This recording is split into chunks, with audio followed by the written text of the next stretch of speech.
and guests in the room, and so welcome. We appreciate you taking the time to be a part of this with us. A lot of suits. A lot of suits. A lot of suits. Yeah. Superintendent, I'll turn to you at this time for the beginning of the presentation of the workshop.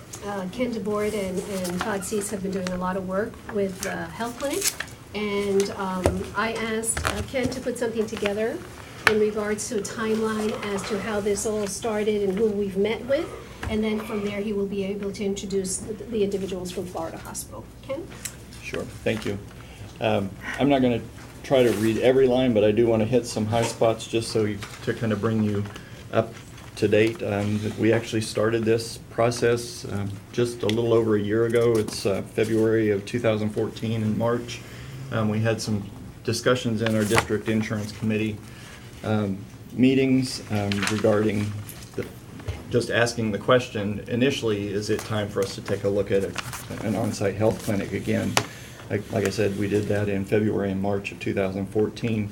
Because of the plan changes and everything that was going on for the current plan, the plan year upcoming, we decided that that was not another project that we could take on at that time. So the thought was that we would wait till after open enrollment of October 1, 2014, and then start looking more seriously and having further discussions about moving forward with the clinic. In September of 23rd of 2014, we met with other public entities of the county, Osceola County, met with the City of Kissimmee, City of St. Cloud, the Osceola County government, and KUA. And I think we've shared this information with you in the past a couple of times. The two cities, City of St. Cloud and City of Kissimmee, that currently have clinics, had some concern about the ability to do any kind of collaboration or joint use because of the utilization of their clinics, and afraid that it would have an impact, a negative impact on their employees' ability to get into their clinics. Do they think we would join their clinic and just put 7,000 employees in exactly what they got? Okay. Yep. Yeah. In October, early October, October 3rd, several of us on staff met to look at possible sites that are owned by the school district as far as potential locations for an employee clinic.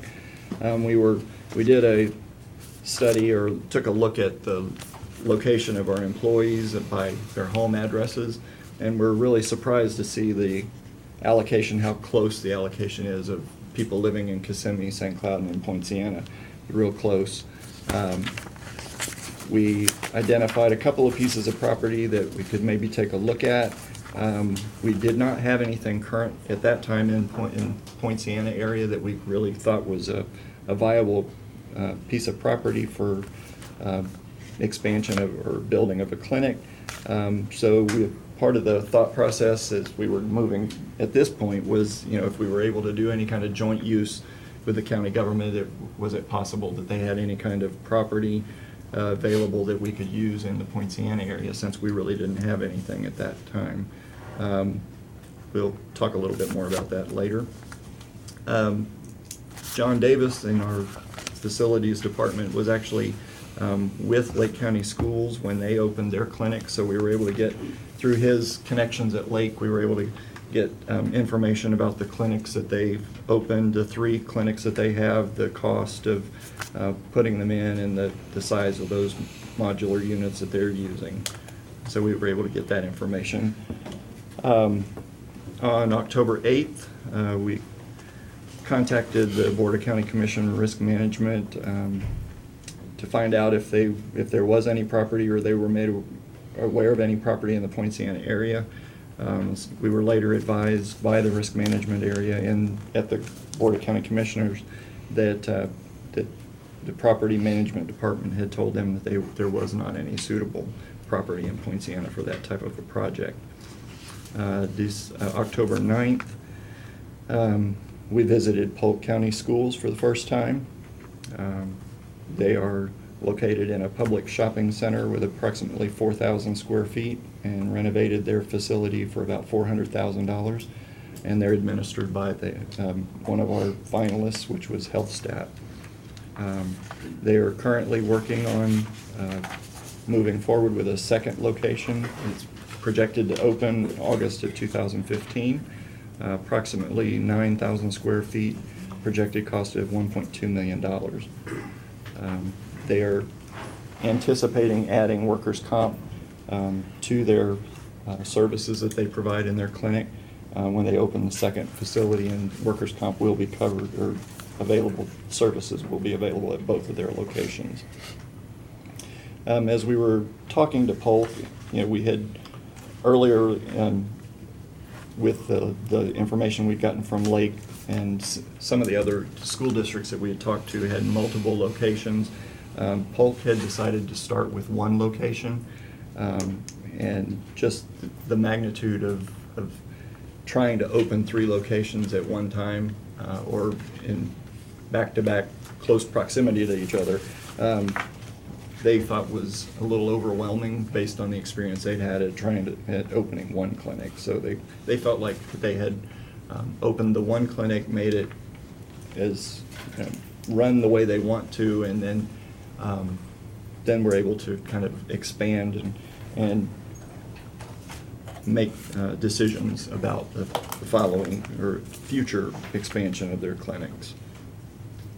We actually visited the Lake Schools, Leesburg Wellness Center. They are currently not doing workers' comp in theirs, but that is a service that they hope to add in the near future. On October 21st, Mr. Soto and Todd Cease and myself, we met with Dr. Cecilio Torres and Dr. Joseph the same day, Dr. Joseph Torres.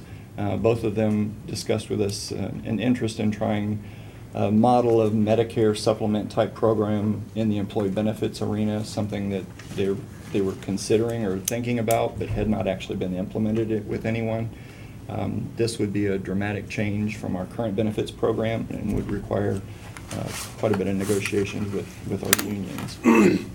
On October 23rd, we made a return visit to Polk Schools with Superintendent Luciano and Mr. Cease attending with us. Mrs. Luciano asked what they would do differently if they had to start all over with their first clinic, and they indicated at that time that they would include x-rays and physical therapy services in their first clinic. So that's something that we have taken into consideration as we're moving forward. Staff was able to visit the Rosen Medical Center on International Drive and see their almost 12,000 square foot facility and see the services that they're providing to their employees. We made a return visit with, again, with Mrs. Luciano, Mr. Cease, and this time April Jackson was able to also go with us. We made a second visit there to the Rosen Medical Center. We had a meeting scheduled with Mrs. Luciano with Dr. Cecilio Torres that we had spoken with earlier with Mr. Cease and Mr. Soto. Dr. Torres was asked at that time to provide a business plan for the implementation of his idea, and to date we haven't received any kind of information back or any type of a business plan from him. We have also been looking around at potential properties that we could maybe look at as potential sites for the placement of our clinic. We had just visited looking through windows, kind of walking around the building, a 2-story building that's in front of Home Depot and the New Beginnings facility out on the west side of town. We looked around there. We have spoken with the Sheriff's Department Benefits Office. At that time in November, they were in discussion or in negotiations with UCF regarding an on-site health clinic. Superintendent and several staff members met with county building officials at the potential clinic facility next to the Barney Veal facility, here real close to the administrative center. That's a 4-story building, and they have committed, I guess, the top floor, I believe, to the sheriff's office, and we were looking at potential for the 2nd and 3rd floors.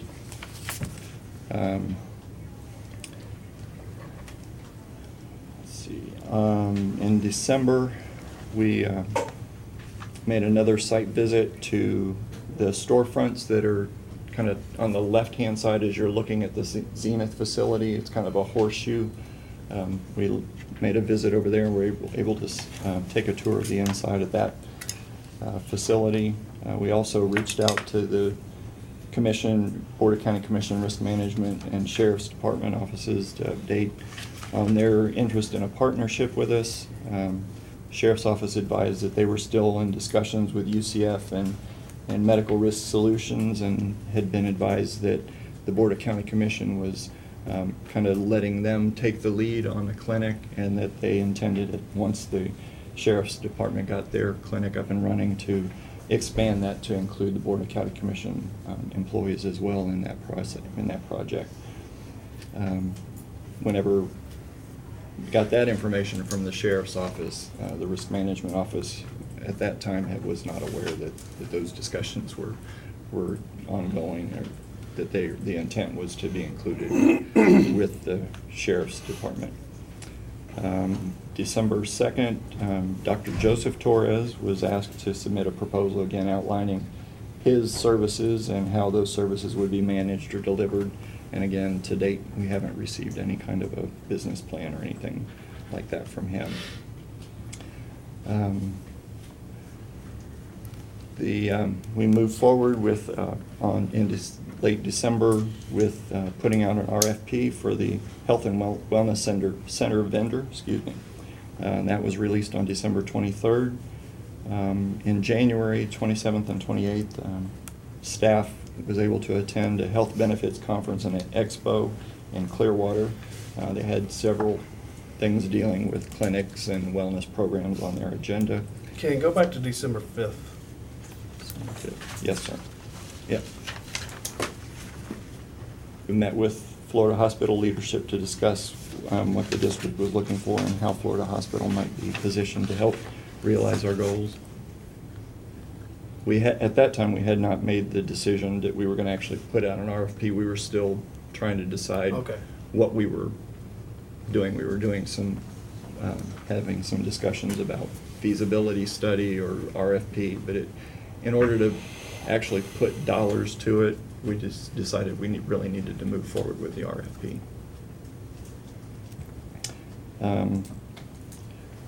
On January 29th, we received 9 responses to our RFP. Again, on How many did you send out, Kim? 14. Okay. Yeah, there were 14, and we received 9 responses. Did the other 5 say why they didn't respond, or they just didn't respond? No. Okay. Were the Torreses in that list or not?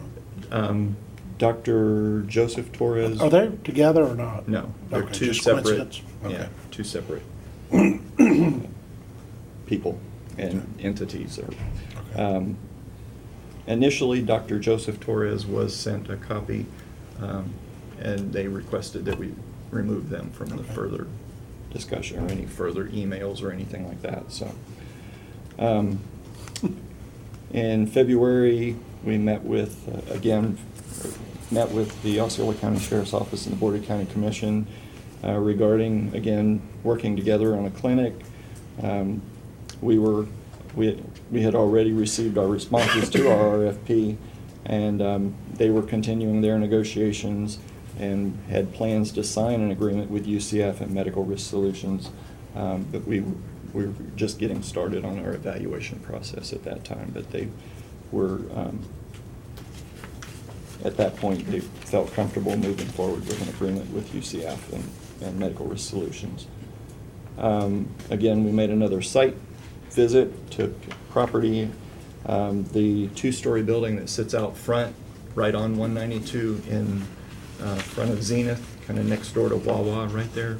It's had dental, it actually has a dental office in it right now. But, so we made a visit to that facility as well. Also in on February 9th, we were able to attend another conference, Work Site Health Clinics and Wellness Innovation Conference, which was more specific to the operation of clinics and wellness programs. That was actually held out at Champions Gate. On 2/17, we had a workshop with the school board regarding the health clinic. And at that point, that's when you all had suggested we might want to have a physician on the review committee. We were fortunate to have Dr. Tu Pham, who's a doctor as well as an attorney now with Larry Brown's office, and she was able to sit on that review committee with us. On 2/24, the clinic review committee met to shortlist the written responses. Our first, number 1 was Florida Hospital, number 2 was CARE ATC, and 3 was HealthStat. During the discussions, the potential partnership with the county government and sheriff's office arose. However, it was determined that the vendor's proposal did not meet the committee's qualification as a finalist at that time. 3/4, we made a site visit to Universal Studios and to Family Medicine of Hunters Creek, which were 2 clinics that Florida Hospital had. We also went to City of Tampa, who was with CARE ATC, who was his second finalist. And then, like I mentioned earlier, we also went to Polk Schools. We had previously been to Polk Schools twice and seen their operations there. On 3/6, we had the RFP oral presentations. Top-ranked firm by the committee was Florida Hospital. Between April 2nd and the 7th, we met with each of the board members prior to the school board being asked to approve the moving forward with negotiation with Florida Hospital as the firm for the clinic administration. And then that brings us to tonight and your request to see the presentation for Florida Hospital to help you better understand the process we've been through and their part in this moving forward with this clinic, and give you an opportunity to hear what they're bringing to the table and kind of have your input I got as one far as question. future I got one negotiations. question for you before Yes, sir. we start. It's got nothing to do with Florida, it's about locations.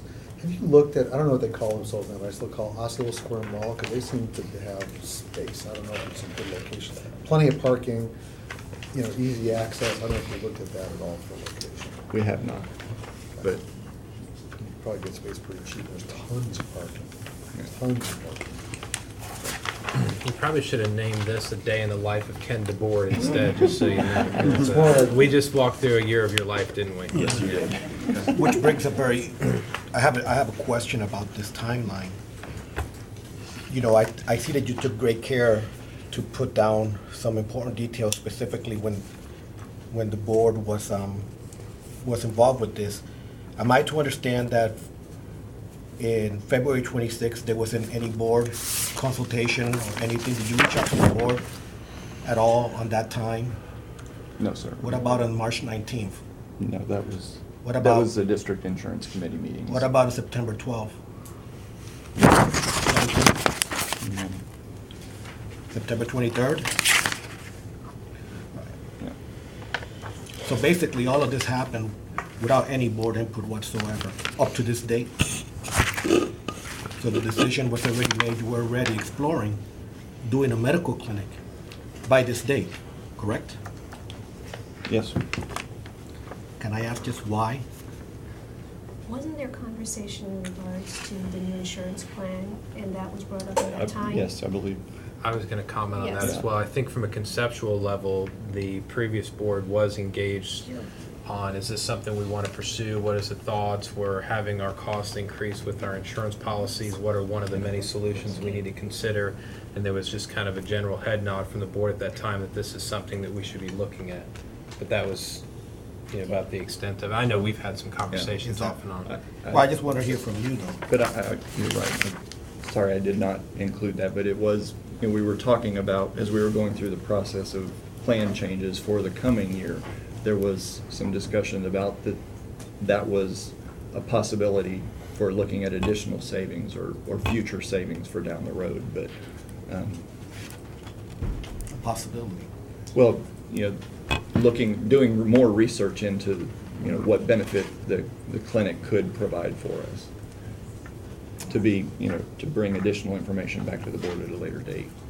That was my only question. Here's my comment to that, though, Mr. Soto, and I respect your opinion on that. I wouldn't absolutely. really read too much into it. Okay, well, I just wanted to know at what point. okay, and that's fine. What's the district going? I mean, I don't know if they left there's 2 board members that were on that are not here. Right. And I can't make assumptions as to whether they were involved or not. So I had to ask that question. I think it's a I fair know that question. I wasn't at all I don't- ever asked about anything to do with something of this magnitude. Okay.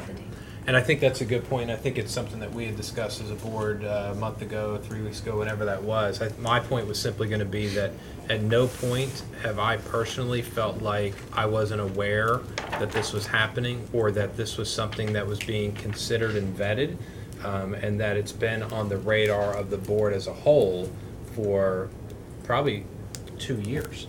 That there's been at least some discussion, even though it may be far in the background in this conceptual thing. It's only gotten to the point to where in the last 6 months when things started escalating. So just for what it's worth, because you and I have been sitting But next to Tim, one I'm going to another. have to reply to that. Look, there is a substantial difference between what you just described and the planning that I see on this outline and the fact that, that there wasn't any board input, specifically once it got into this stage. There is a distinction. I just don't agree. Maybe not to you, it does to me, and that's why I needed to ask the question. And what we will do is we'll research the dates that we had those board meetings and bring them to you. Mr. Thacker, you I just had a quick question on, I see that you met with Florida Hospital prior to the RFP kind of, and I don't think it was like a pre-RFP meeting, but did you meet with any of the other 14 people face-to-face prior to the I had RFP actually, being released? yeah, if you go back to 9/12 of 14, Mrs. Luciano had actually been contacted by the Crown Group. Okay. So we had met with them at that point regarding their concept of a clinic. But that would be the only 2 that we had actually met In with. fairness, Clarence, over the past 5 years, a bunch of these companies have been lobbying. I know, I'm just looking at one had a benefit of. No, that's a fair question. Okay. Okay, well, I don't want to take up any more of their time, but we have Mark Martins from Florida Hospital who will be leading off with their presentation, and basically they're going to be giving you the presentation they gave to as a finalist Good. to the review committee. Good afternoon and welcome, Mark. Thank you. Yes, sir. Thank you, I appreciate it. Got a quick handout here which just might explain all the suits in the room. Next time, we're happy to come unsuited. My name is Mark Martin. I'm the executive sponsor of this project. I'm a senior vice president with Florida Hospital. We've got a number of people in the room that are part of our team as it relates to the School District of Osceola County Health and Wellness Center, a number of which are going to take part of this presentation. We're going to try to, over the next hour, really consolidate a much larger presentation down so that we can leave a lot of time for questions, so that you can have time. I know that you want to spend at the end with the staff, so just recognizing time, we want to try to work along that line. So we have the presentation up here, but in front of you is a presentation that might be easier to follow. So feel free to use either. So I'll give you a quick agenda. This is the same presentation. Nothing has been excluded. We have actually added some things as it relates to more specificity on facilities as we've done a little research, more specificity as it relates to timeline and the like, and some of the points or decision points that could affect timeline in particular. So with that being said, let me go ahead and get started. I'll give you a quick overview. Florida Hospital has been around since 1908, so we're over 100 years old. We have a long legacy and history in this marketplace. We are a faith-based organization. We have a lot of firsts within the Central Florida marketplace as it relates to things like robotic surgery and transplants and the like. But we also have a very long-standing continual relationship as it relates to employer clinics, and we'll talk more specifically about that. We are locally owned and operated, but nationally recognized. We have a lot of accolades as it relates to the #1 hospital in the state of Florida, recognized in 10 specialties nationally, and we have been the National Research Corporation's Consumer Choice Award for the past 10 years within the Central Florida marketplace. So our parent company is the Adventist Health System, which is based in Maitland. We have 44 hospitals, or Adventist has 44 hospitals in 10 different states, and it's the largest Protestant not-for-profit health system in the country. Is there any affiliation with Loma Linda? Loma Linda is part of the Adventist organization, but it's a separate entity that we have a sister relationship with, if you will. In the state of Florida, we have 23 hospitals, which really run up and down the I-corridor from Tampa to the Volusia-Flagler area. Within Central Florida, which we define as the 4-county market of Osceola, Orange, Seminole, and Lake counties, we have 15 on-site employer clinics, 153 physician practice sites, 26 urgent care centers, 9 hospital campuses. So we have a large footprint in this marketplace. In the 4-county marketplace, we actually have 4 hospitals. Celebration and Kissimmee are the 2 that you would be most familiar with in Osceola County. We maintain and are blessed with a 52% market share based on hospital admissions. We are the largest Medicare provider in the country through our hospitals in the Central Florida marketplace. And we're the 3rd largest employer in Central Florida with just over 22,000 employees at this Any point. plans for either one of your Osceola hospitals to get a cardiac unit? Yes. And what kind of timeframe are we looking at for that? I probably wouldn't be correct in giving you a timeline, but be happy to get back with you. Who would be correct in giving you a timeline? I just don't have it off the top of my head, but it's within the next couple of years. Next year, you said? Next couple of years, yes. Our investments in Osceola County certainly include multiple expansions at the Celebration campus and the expansion that we have now at Florida Hospital Kissimmee. We are adding 80 new private beds and have recently expanded our ER from 12 to 35 beds. So we are certainly committed within the marketplace, and we have many community-based partnerships within Osceola County, including the Osceola County on Aging and many youth partnerships. From a hospital safety perspective, we haven't been perfect, but we strive to be, and Leapfrog is the measurement of patient safety within a hospital environment. And all 9 of our hospitals have moved to an A rating, which is the highest Leapfrog rating that is issued.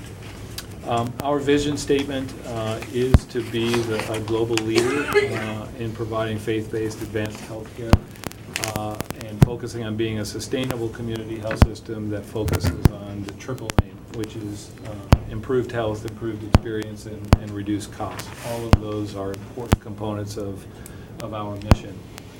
We accomplish that by our network of providers, our employed providers, both through our medical group, our residency practices, and our urgent care operations approaches 700 providers, of which more than 500 of those are physicians. So they are part of the Florida hospital system and help make up our patient-centered medical homes, which Dr. Rogers will talk a little bit more about, as well as our medical neighborhoods, which really allow us to be able to provide seamless connected care for patients who are part of the Florida hospital system. When you say they're part of, does that mean they're employees of it, or they practice there? These all the 700 are all employed providers. We have a much broader network of people who practice at the hospital. Have Ruben check that. Yeah, Tanya? Yes. She's already writing down. As you can see, we have 40-plus different specialties that support our primary care network. And we're very proud of the network that we have, both of our employed physicians and our independent physicians who call Florida Hospital home. So that's a quick overview of Florida Hospital. What I'll ask Dr. Hendricks and Dr. Rogers to do is to provide an overview of the services that we've proposed for the Health and Wellness Center specifically, and then we'll move on to a few other things that will be helpful. May I ask a question? Yes. You mentioned at least twice that you're a faith-based healthcare provider. Yes. Can you explain the difference between a non-faith-based healthcare provider and what is the distinction? So the distinction between a faith-based organization is that our mission is to extend the healing ministry of Christ. So our focus organizationally is focusing on compassionate care to our patients and utilizing and with the backing and support of the Adventist Church. Okay. So non-faith-based doesn't have what? That component? I'm just trying to find out Yeah. how does that So as a how does that affect the benefits of your clients or of the employees? We believe that it's reflected in the market share that we've ultimately obtained by the caring environment that our employees as well as our patients feel when they're in our facilities. Mostly that more branding sort of thing. It's much more than branding. I mean, it's the ability to have spirituality as part of the healing process. That's really rooted in the theology of the Adventist-based faith. It's a health and wellness environment. Dealing with the whole person, mind, body, and soul. Correct.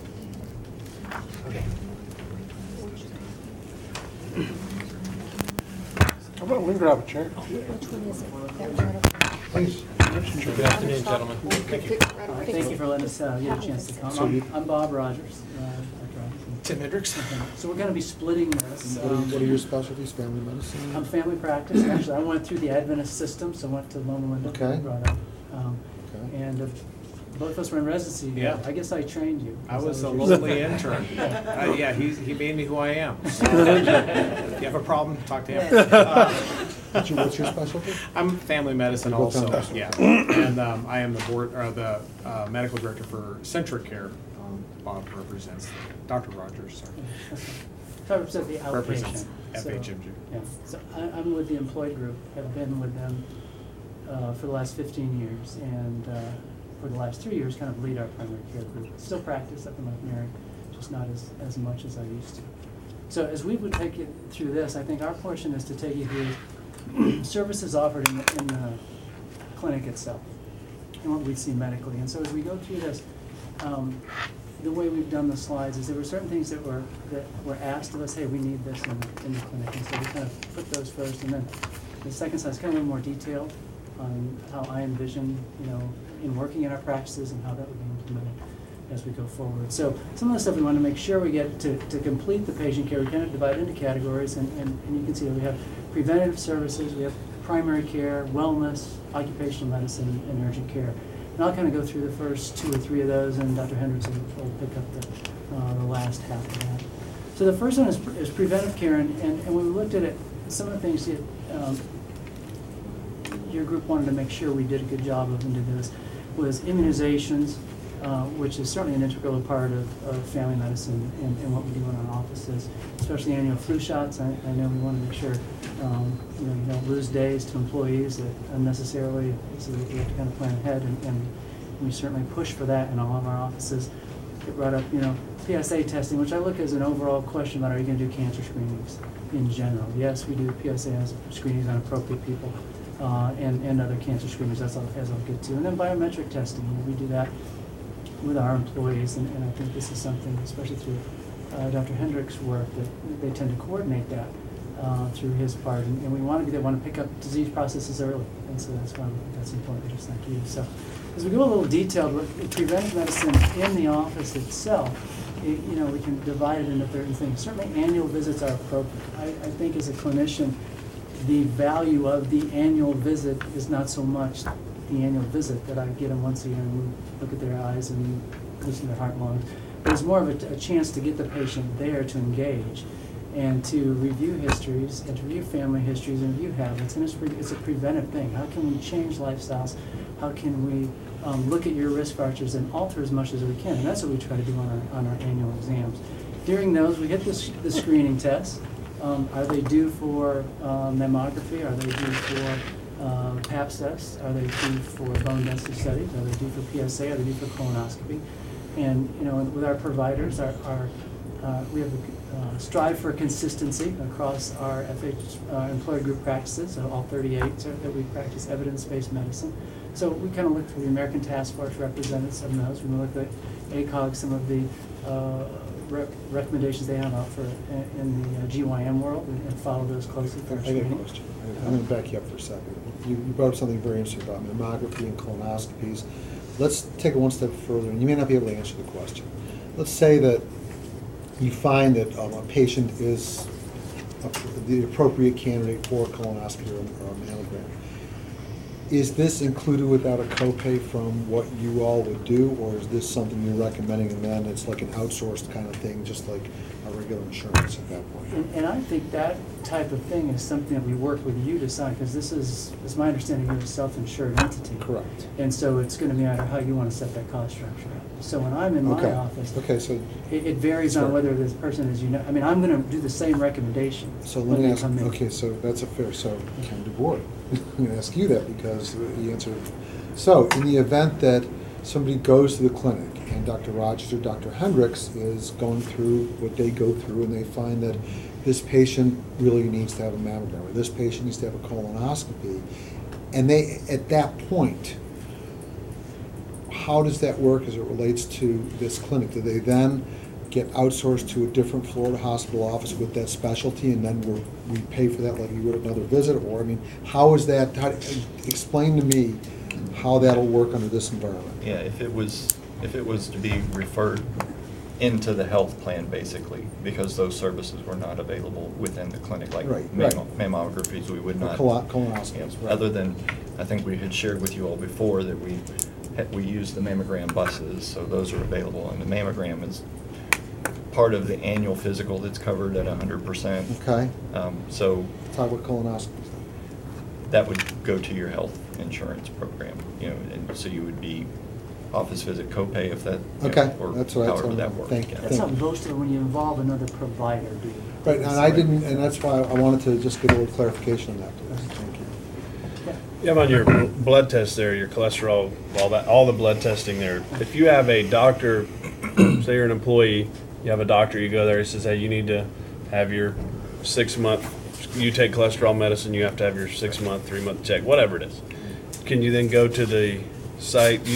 I know we use the Quest lab now, Right. but you can actually go to this site and have your blood drawn. Yes. I think we're planning, to have blood draws in the office. That's one thing we could do. We Part of the do that lab, part of around the our services that would be practices. provided Okay. in our clinic would be. I never opened one. so- Okay. So that goes down to more on-site testing, the biometrics we would have available there versus, that would be an option for patients to come do it versus at their employment site. We would have other testing there, EKGs when needed, x-rays, and, we have pulmonary function testing if needed. And then we come down to immunizations. I think it wouldn't be just flu shots, we would have, when indicated pneumococcal vaccinations, we'd have tetanus vaccinations, other stuff that's indicated, try to do it all there. We certainly, in my job, like to capture everything we can with the patient while they're there, because if they leave, you've lost that opportunity. And to that point, let's take it one step further. You have an employee who has a new baby, and then typically you have that. You got to go to your pediatrician for a well baby checkup, all that. So do you foresee in this environment that your clinic could also provide those services to that mom and that You're baby? jumping ahead 5 slides. preventative care, I mean, I'm a come good- on, I'm a it- good it is. straight man for So it. I would say, so in my practice in Lake Mary, there's 5 providers. We see newborn on up. Okay. And that's what I envision here. So as we've already started recruitment to put our feelers out for someone for this, and we would like to work with you as far as what attributes you think that provider should have. I've got in my mind, but that, one of the things is a family physician that wants to see newborn on up. I think at this kind of an office, we should be able to offer from any age group for them to come in, newborn care, well care, and stuff like that as we go forward. Okay. So Thank you. that's- Didn't mean to jump ahead. I don't mean to butt in, but you don't always see that in some of the surrounding clinics. They have minimum ages, and Sure. most of That's them why do I not asked. see. I know, Yeah. I know, I'm aware of Okay. that. Yeah. So the next start we go through is primary care. So this is what I look at as my chronic disease management or initial presentation into the office to get medical care for an issue. So this is where we start with. We would do pediatric, we would do adults. We want to have as much stuff on site as we can. I kind of went over X-ray, EKG, and some stuff that we have talked about before. Injections here, not just immunizations. There'll be some antibiotic injections if patients are sick. We'll have some steroid type things.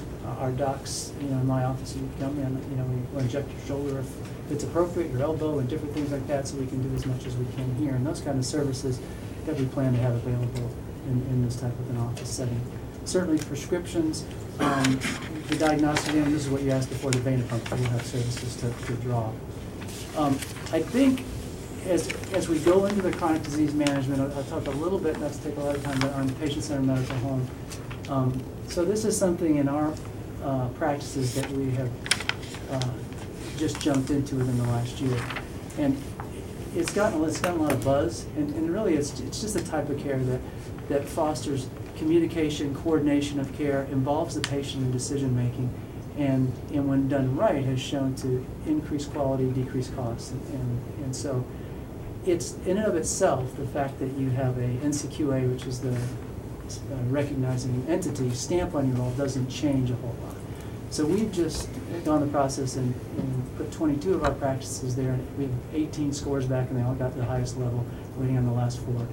And so, what this does is it shows that you're trying to enhance patient access, manage specific patient populations by identifying patient registries. Okay, who are all my diabetics? Who are all my patients with COPD? And so I can look at them as a whole and reach out and do interventions with them as a group rather than just individuals when they happen to come in.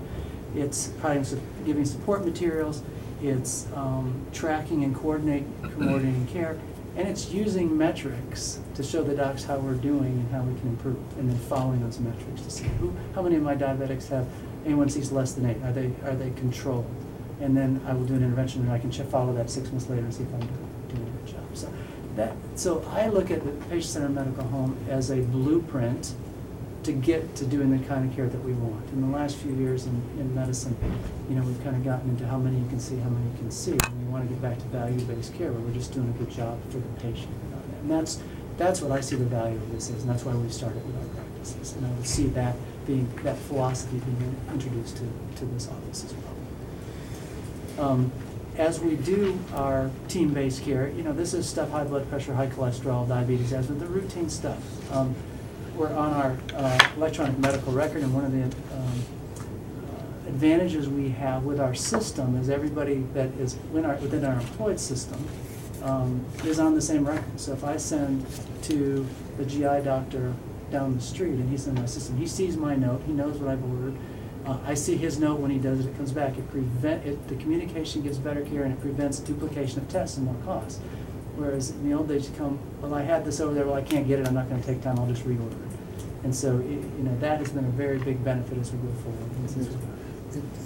This may not be the appropriate question for you guys, but as long as you're talking about EMR, is there any kind of app that you guys have or the Florida Hospital has relative for patients and doctors for communication, et cetera, or for your offices to communicate? I don't know if that exists. We have or a not. patient portal, okay, so they can go on through the internet, right, and access a portion of their records, see their results, and they can also email me. So this morning when I went on and did my labs, there were a couple of patients that had emailed me questions, and I can email them back.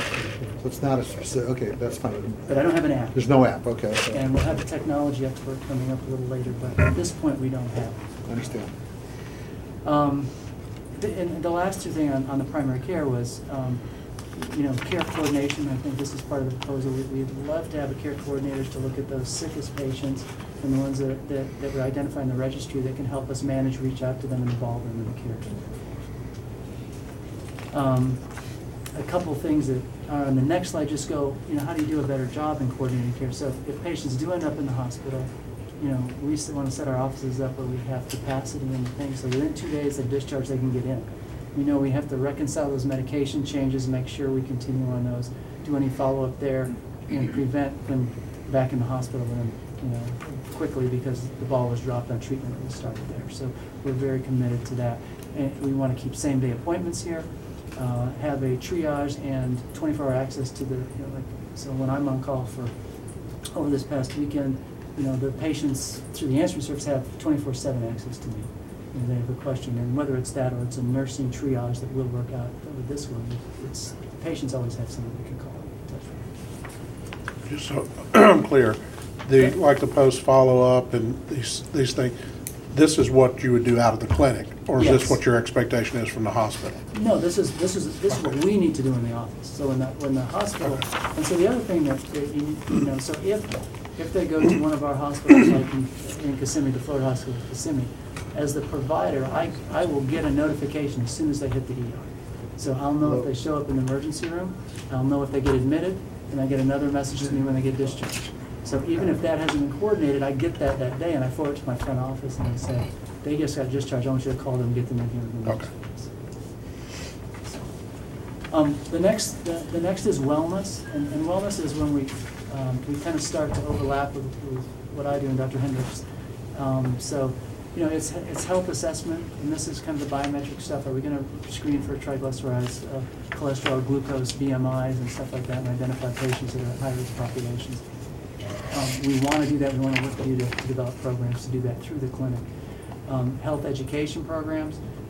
This is not only at the office, where in our system, we have embedded in our EMR specific patient education that we can hit that's goes along with the diagnosis that we have there. It goes with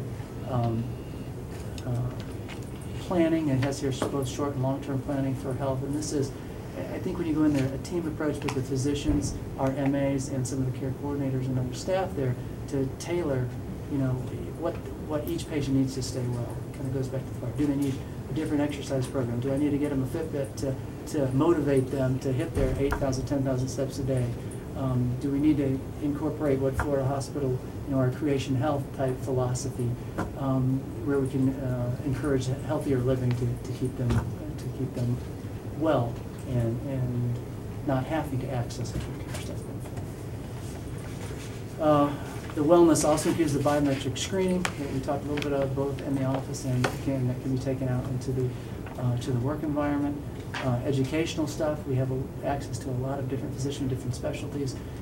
If there are certain areas of interest, we can certainly coordinate some speaking engagements from some of our physicians, whether it's primary care or specialties, to come and address things that are important, or that when we look at the patient demographics and patient population, what are the big areas that it would help to educate, and we certainly have access to that kind of stuff.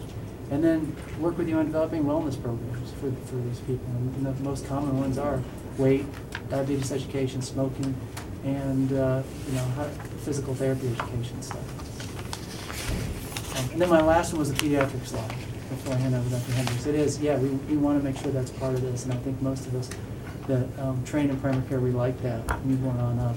Not all our practices, 38 do that, but the majority of them, and we certainly want to find people, both the physician and in this middle-level provider that's comfortable in family practice in that age span. So that would include the newborn, adolescents, well visits, immunization, school visits, urgent care, and even some laceration type stuff. And that kind of moves over to the occupational medicine, urgent care that Dr. Hendricks specializes. Thank you, Dr. Rogers. To echo what Dr. Rogers said, as family physicians, that scope of care that we're able to handle, from pediatrics to adult medicine, geriatric medicine, ortho, et cetera, a family doctor, board-certified family doctor, as we employ at Centricare, are qualified and have the scope to handle the occupational aspects of care. So in the questions, the occupational and urgent care, just the first page here is occupational medicine. The questions were asked, do we offer pre-employment physicals, screenings, exams, mandatory testing for OSHA and whatever organizations, regulatory organizations, and those are all yeses. Occupational health services, drug testing, work comp, prescription drug dispensing, and physical therapy on site. Those are all things that we do offer. On the next slide, more detail on occupational medicine. We are very skilled at handling workers' compensation injuries, and have ability to have on-site x-ray for a more immediate diagnosis. And our goal with workers' compensation is rapid return to full function. We want to get these people back to work on modified duty, back to full function as quickly as possible. We do return to work exams for people that are out, also pre-employment physicals after they've been offered the job. And all of our doctors are NRCME certified to do commercial driver exams. They're also skilled at doing the Department of Education exams for bus drivers, which pretty much the Department of Education adopts the federal DOT standards, except for a few. MRO services are offered for Florida Directed Workplace and regulated drug testing. We have that ability through Centricare. On-site physical therapy is available. And of course, the sooner we can get them back to function, the better. So immediate consultation and treatment to improve the patient outcomes with on-site physical therapy will be available.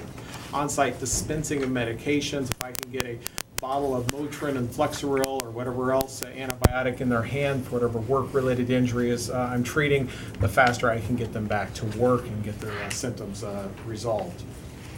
As far as our urgent care services, in terms of, we're asked, can we provide on-site medical services, urgent care?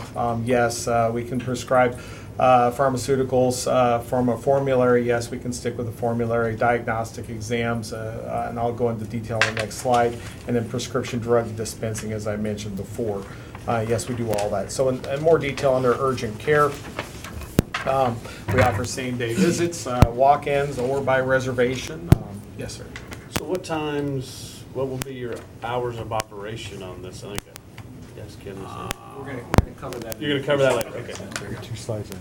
I moved ahead like you. And what we're, yes, sir. I'm sorry, pardon me. On your prescription drug dispensing, you hit on the fact it's limited prescription drug dispensing. It's not full-blown pharmacy. It's Right, it's dispensing the more limited to common, probably 30 or 40 common medications, work-related or primary care also, depends on what the needs of the doctors are. And so 30 to 50% of the time we can hit what they're being prescribed and get it in their hands. Now, let me ask you, so there's no copay for the prescriptions, correct? Ken? Correct. So if somebody currently is on maintenance medication through Cigna Home Delivery, they could go off that and they can go on this? Okay. Depending on what they were, I mean, it'll be a limited. Right, no, I'm just Look- talking, it's you gotta common. look at what your most common Right, was on right. Cigna. Like metformin, some statins, things like that. And you'll have to decide as an organization, do you want that or do you want for the public to get it free? The convenience is what I would say for it, it's so cheap. Okay. Several places talk about pediatric. Do you have pediatricians on staff, or do you have family practitioners that treat? We can do that. As board Yeah. certified family physicians, we trained in pediatrics and to cover the majority of the complaints and concerns and wellness-related issues. But also have pediatric physicians In and our network. pediatricians in our Yeah, network if we for things that are more specific Yeah. or And, complicated. and even, you'd want to have that in your network, because even though I say we were trained to do that, I mean. Yeah, I wouldn't want my kids going to the pediatrician. And there's a- And that's the a view parent that a lot of preference. people have. Yeah. So, We're very aware of that yeah. as family doctors. Mm-hmm. And we're okay with that. Yeah. Hey, I went till I was 19. On-site rapid going? test. That's last year. Yeah. We have the ability with urgent care to get rapid testing done. Urinalysis, flu, streps, monos, RSV, pregnancy, and glucose is our primary rapid testing available. On-site dispensing, as I mentioned before, those medications available to dispense at the time of the visit. Injections and tetanus shots, the more common things we do in urgent care. I think. Oh, sorry, one more page. So as far as the scope of what urgent care does, minor emergencies, and that's just the probably 50% of what we do is in this list. Common cold, urinary infections, rash, pink eye, vomiting, diarrhea, laceration, repairs, both sutures and tissue adhesives. So we use the skin glue and avoid the needles when it's appropriate. Abscess, incision, and drainage, foreign body removals, eye injuries, musculoskeletal injuries, and this is just an average day at Central Care. A couple of things I might emphasize. First, I think what's unique about our offering is that this is a broad scope of services. It would be Superman that could perform all of these. These two physicians, while trained in family practice, have very different disciplines. Urgent care, occupational health is very different than primary care and focusing on a patient care plan with multiple chronic diseases. So we're combining both of those and having one of each physician plus a nurse practitioner in this clinic to be able to see the broad scope of employees. I would also say that from an occupational medicine standpoint, today, a number of those services we perform are outsourced and will represent savings to the school district by the consolidation into this clinic. So those costs that you're incurring today will be absorbed to the extent the patients come to the clinic. I'm just curious, and I can't help but think about this. As an employer, 7,000 employees, let's say for the sake of argument, over the first year, 4,000 show up, okay, and you give physicals, et cetera. Out of those 4,000, and we're not looking for names, but can we then know as an employer, we got X percentage are diabetic, X percentage have heart disease, X percentage, I mean, for whatever, I don't even know, what other. So yes, we'll talk about that in our data presentation. For our risk assessment. But we have the ability on a de-identified basis to be able to provide all of those statistics. We can't give that to you on a Right, specific employee exactly, basis. I understand that.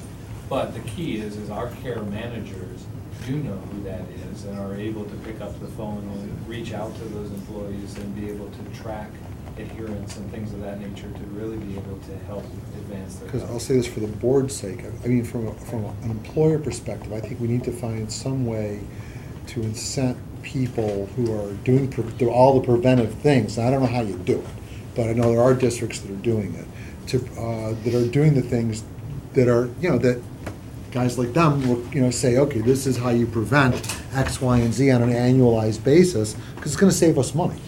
And saving money is a beautiful thing. Save our health. If you were to go out tomorrow and just open up a practice on your own, is there like a number of patients that a doctor would like to have to say this is optimal? So yeah, what's a panel size that a doctor can handle? Yeah. And I would tell you that it's going to be somewhere around 2,500 to 3,000. So the fact that we've got 7,000 employees or so, does that mean this takes 3 doctors? Plus Or the Manage what family. you're- 10,000 we're covering. Yeah. right? 10,000, or does it mean it's 4? I don't know. I I'm might just go up asking. with this. Yeah. Just Yeah. asking.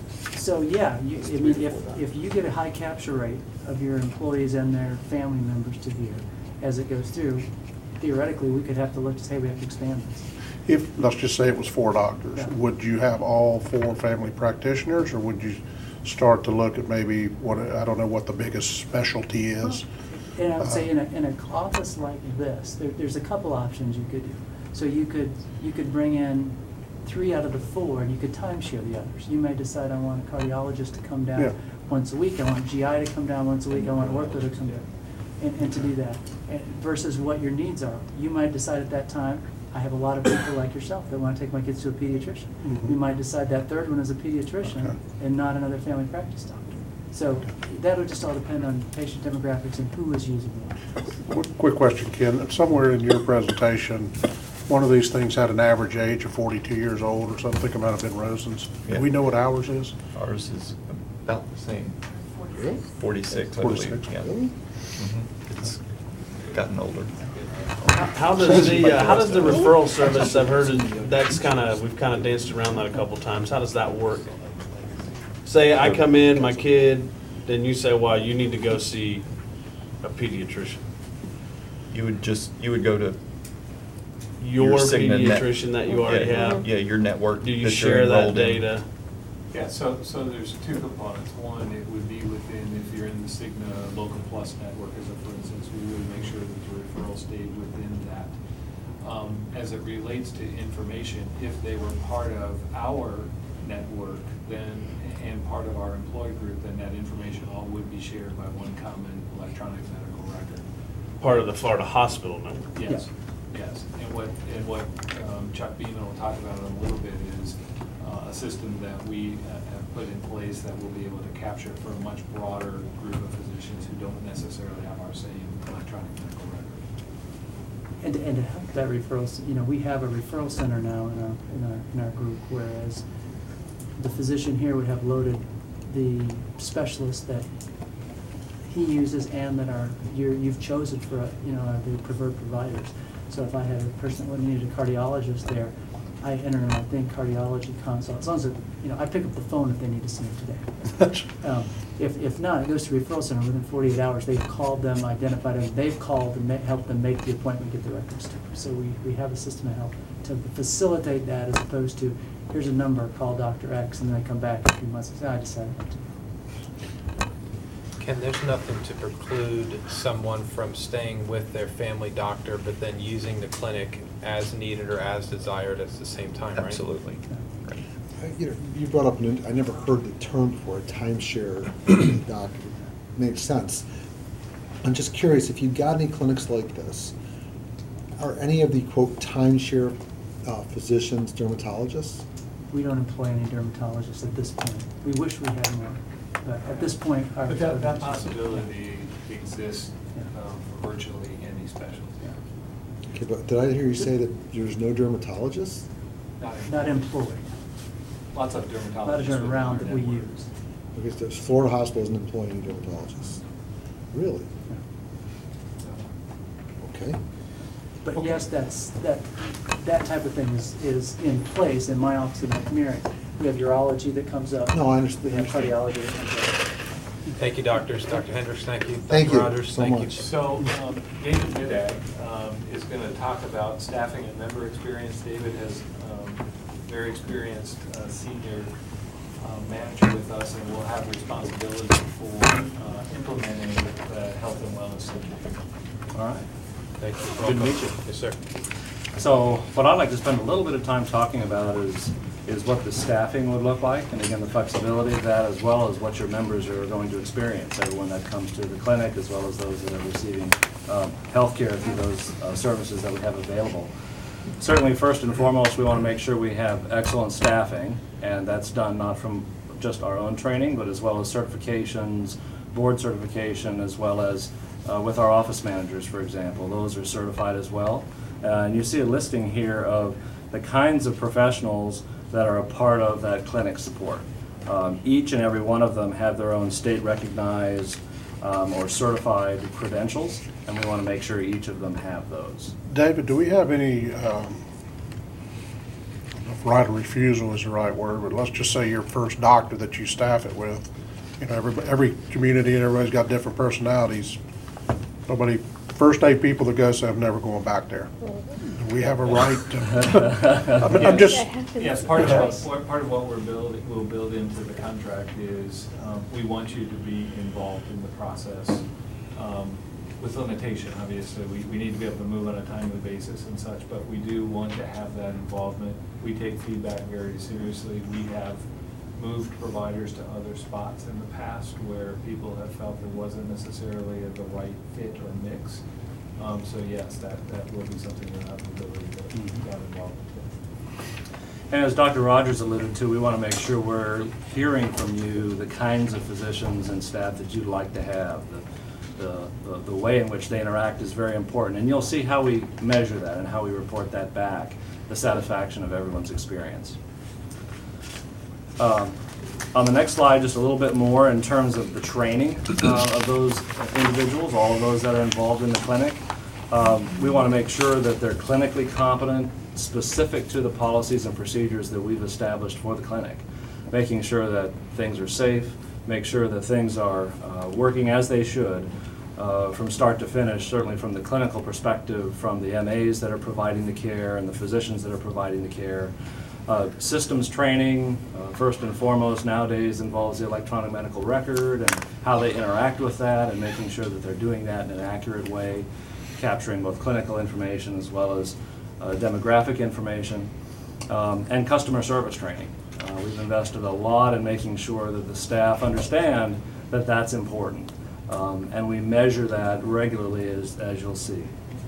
Management training as well, of course, in the entire operations of the clinic.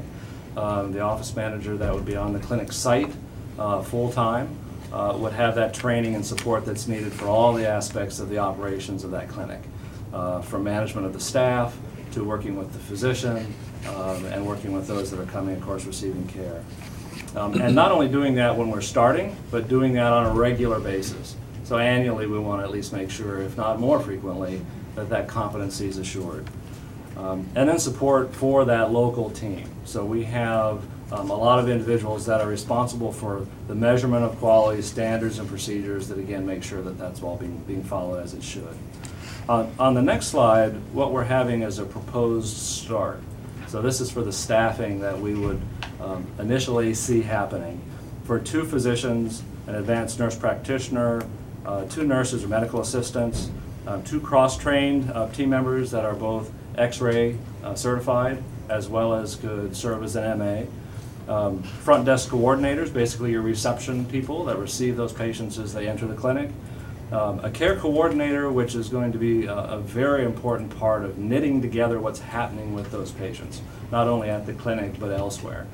And then a clinic manager to organize those day-to-day operations. Access is, of course, very important. We want to make sure that each of the individuals that need to access that clinic can do it easily. Some want to do it by calling in, some can do it online, and you'll see how that looks, or can walk in. We can have established time frames in which we can, throughout the day, receive walk-ins. Ken, do we have data from Polk County, Lake County that says how often their clinic is utilized during school hours? I know because every time my child gets sick, if I can't, my wife, she was working, take off work, go take the child, same with my mother when I was a child, take off school, take your kid to work, or take your kid to the doctor. I mean, is there any data on the utilization during school hours? No, not specific like that, no. Not that It I'm seems like it aware would of. We make could more ask them, sense to but- have it even maybe earlier and later, and maybe not as heavily staffed during the middle of the day.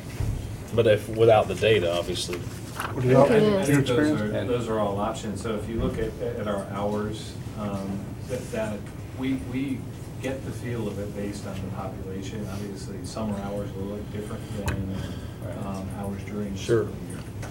But you also have the transportation. Yeah, I folks understand. that I get it, are, I get it. They're Yeah. on break in the middle, which would mean they could go in the middle of the day. But I mean, the Or vast people that- majority of our employees are working during the Right. day. But, if they're actually sick themselves, Sure, that sure. they would have the opportunity to go. But, I'm not seeing any kind Okay, of data. I'm just like asking, that. I didn't know. Certainly, the idea is to make sure that we're available to those employees when they need it. And these are the times, again, that we've proposed, at least as a start.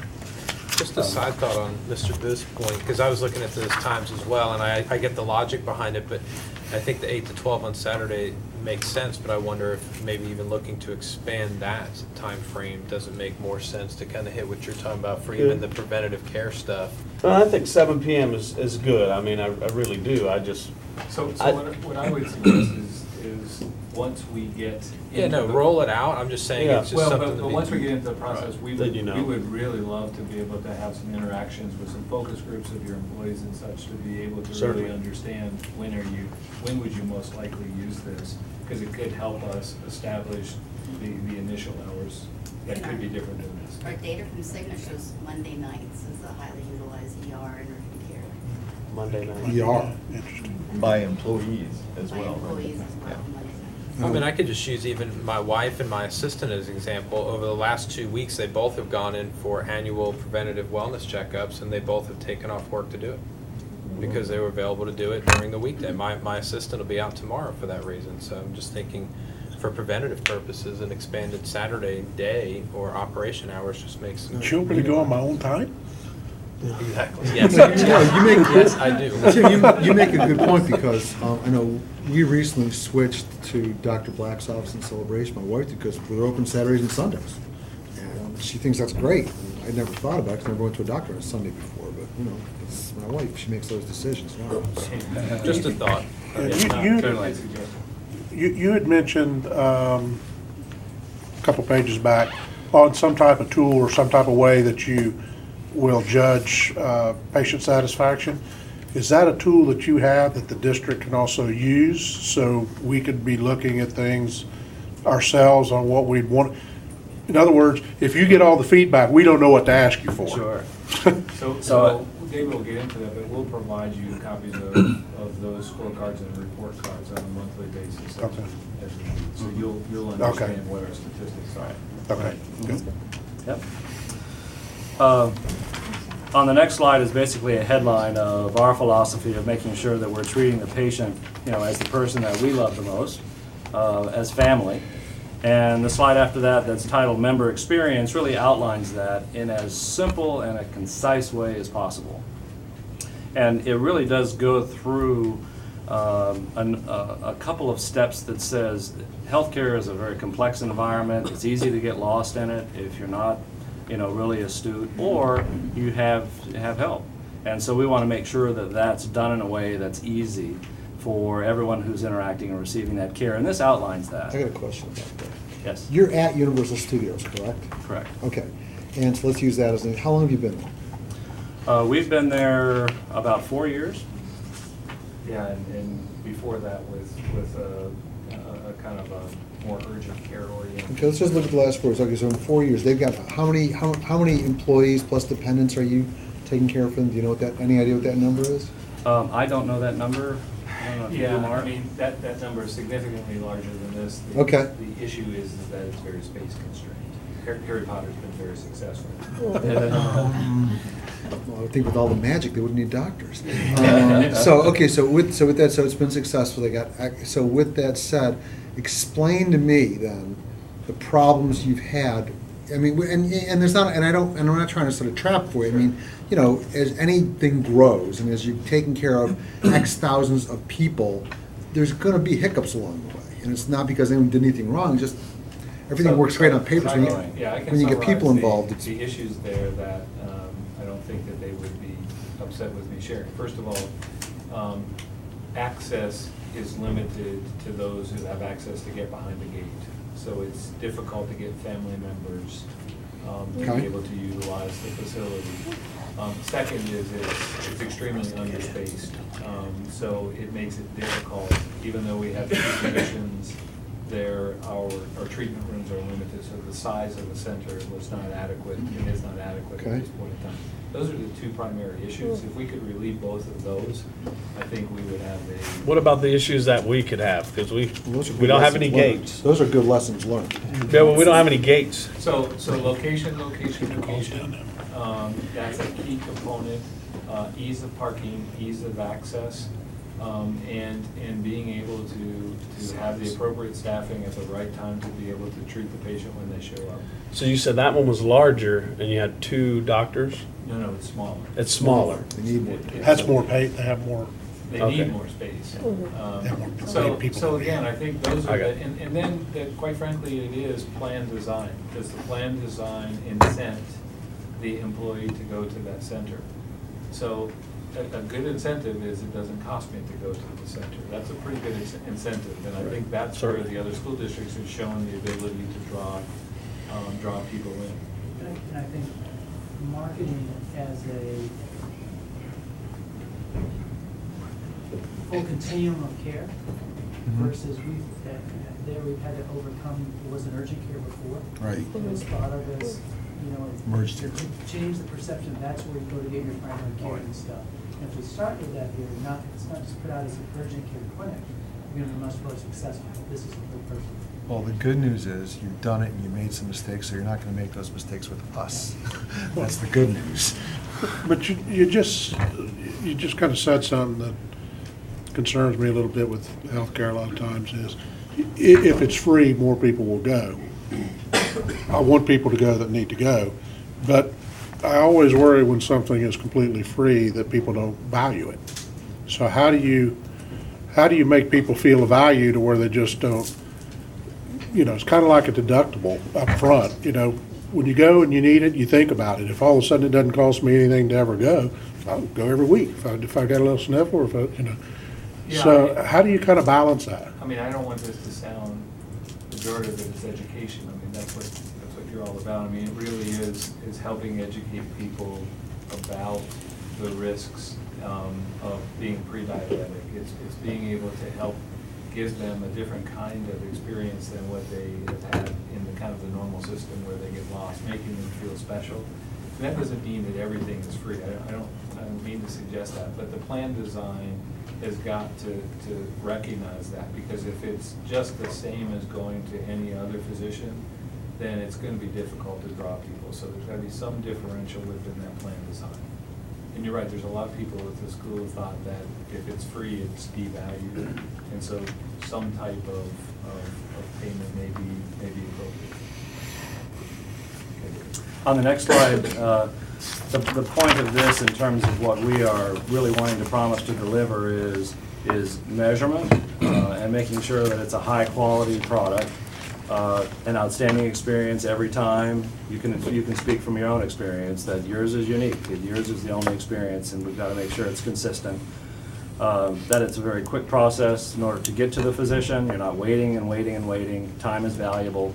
And then we're measuring things such as the courtesy score, the willingness to recommend, how quickly do we call back, same-day access.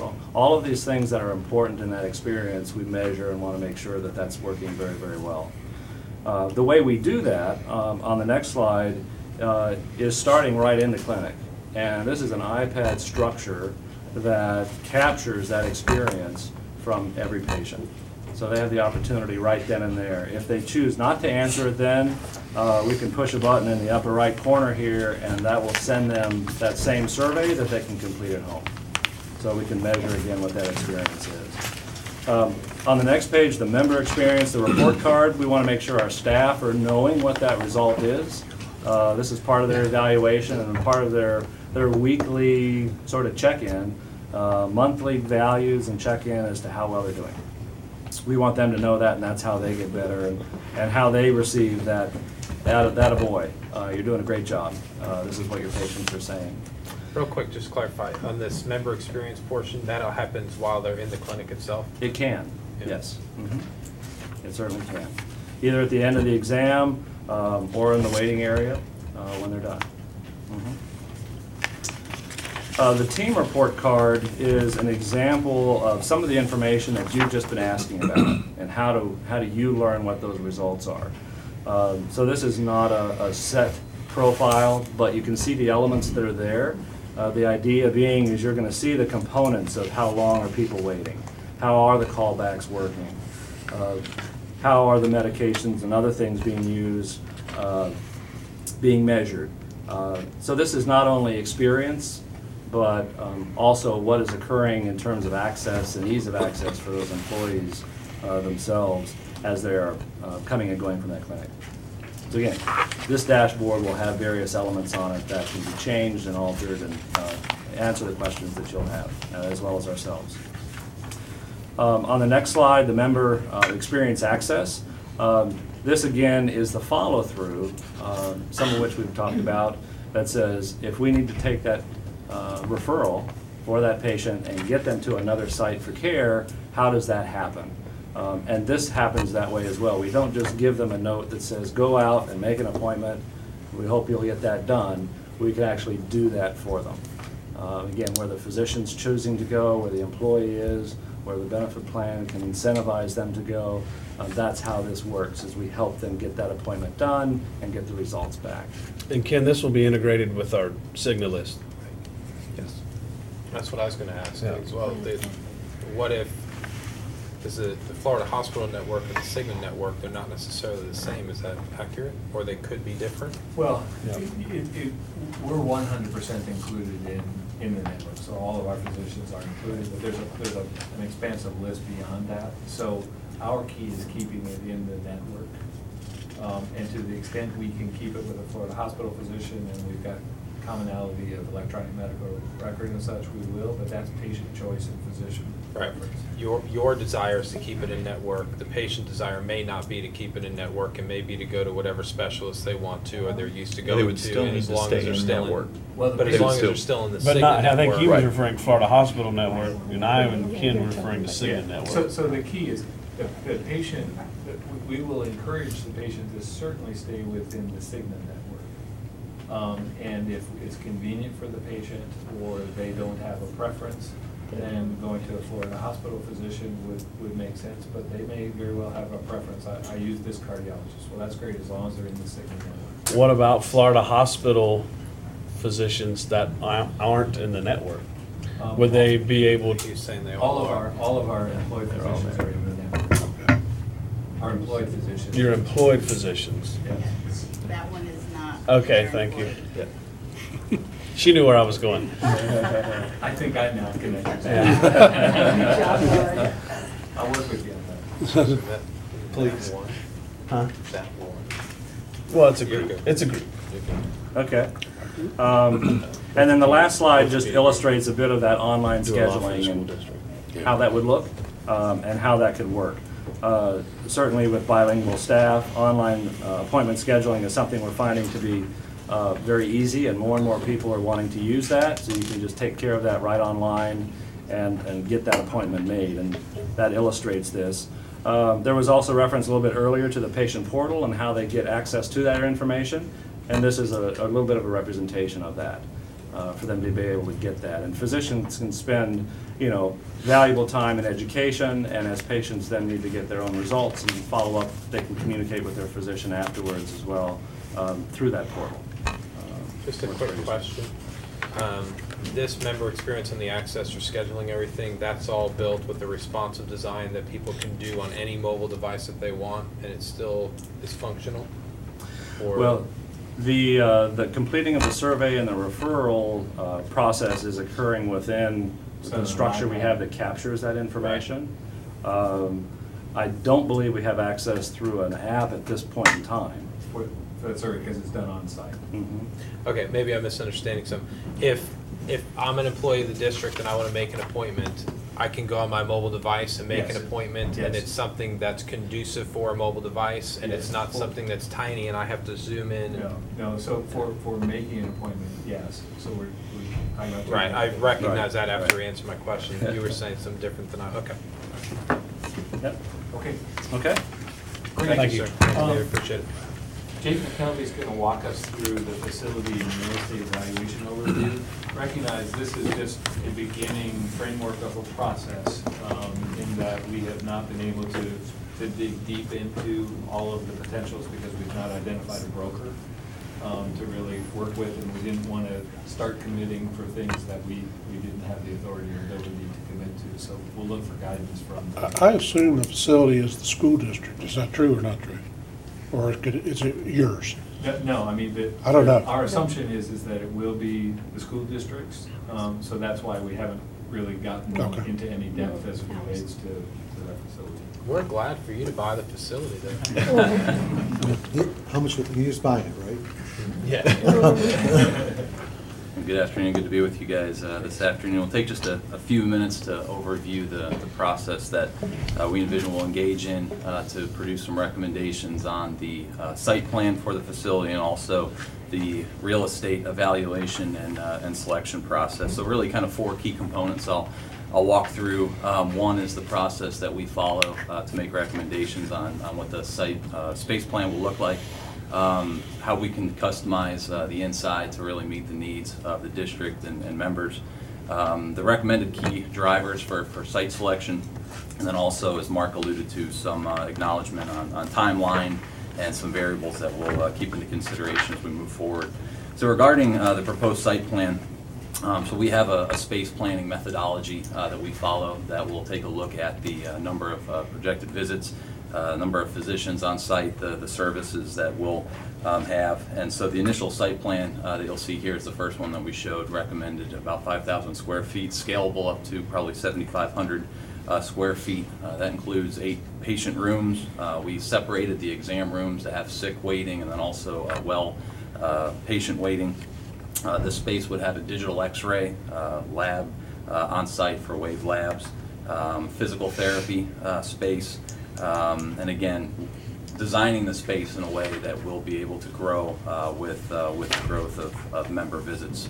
What's the digital x-ray? Is that? It's amazing just to see. Is that, I mean, is it a regular x-ray? Yeah, Or is it? anymore now. X-ray ability without film, so it's Okay. digital. Have you Okay. been lately? Yeah, all the images. You see it, right? sent I have a digitally. question. In a perfect world, you see all this on one floor, or does it matter if it's on Okay. 2 Yeah, floors? I think So it's the they don't x-ray's the like to do the same, whole it's just thing. the I think output? ideally it'd be Yeah. one floor, Okay. but certainly, Yeah, it's really based on space. I would do that. They did it that I way. think we have a high preference for one floor. a high preference for one floor, just because of proximity and layout. You know, staffing increases when you separate floors. Do I need to separate you two? No, we're good. We're good. I was behaving, I thought. Digital X-rays. That's amazing. As far as the inside of the space, we can customize aesthetics and furniture to meet the needs of the district, so no problem there. Have some examples of some of the various offices. So and do you clinics see that we have yourselves set up doing a on the build out on this? We can do it Yeah, so either way. what we have proposed as part of our fee structure is that we would manage the build-out process. If you tell us you don't want us to do that, that's okay too, but we're assuming that we're working in conjunction with you to develop design and manage the build-out within the budget.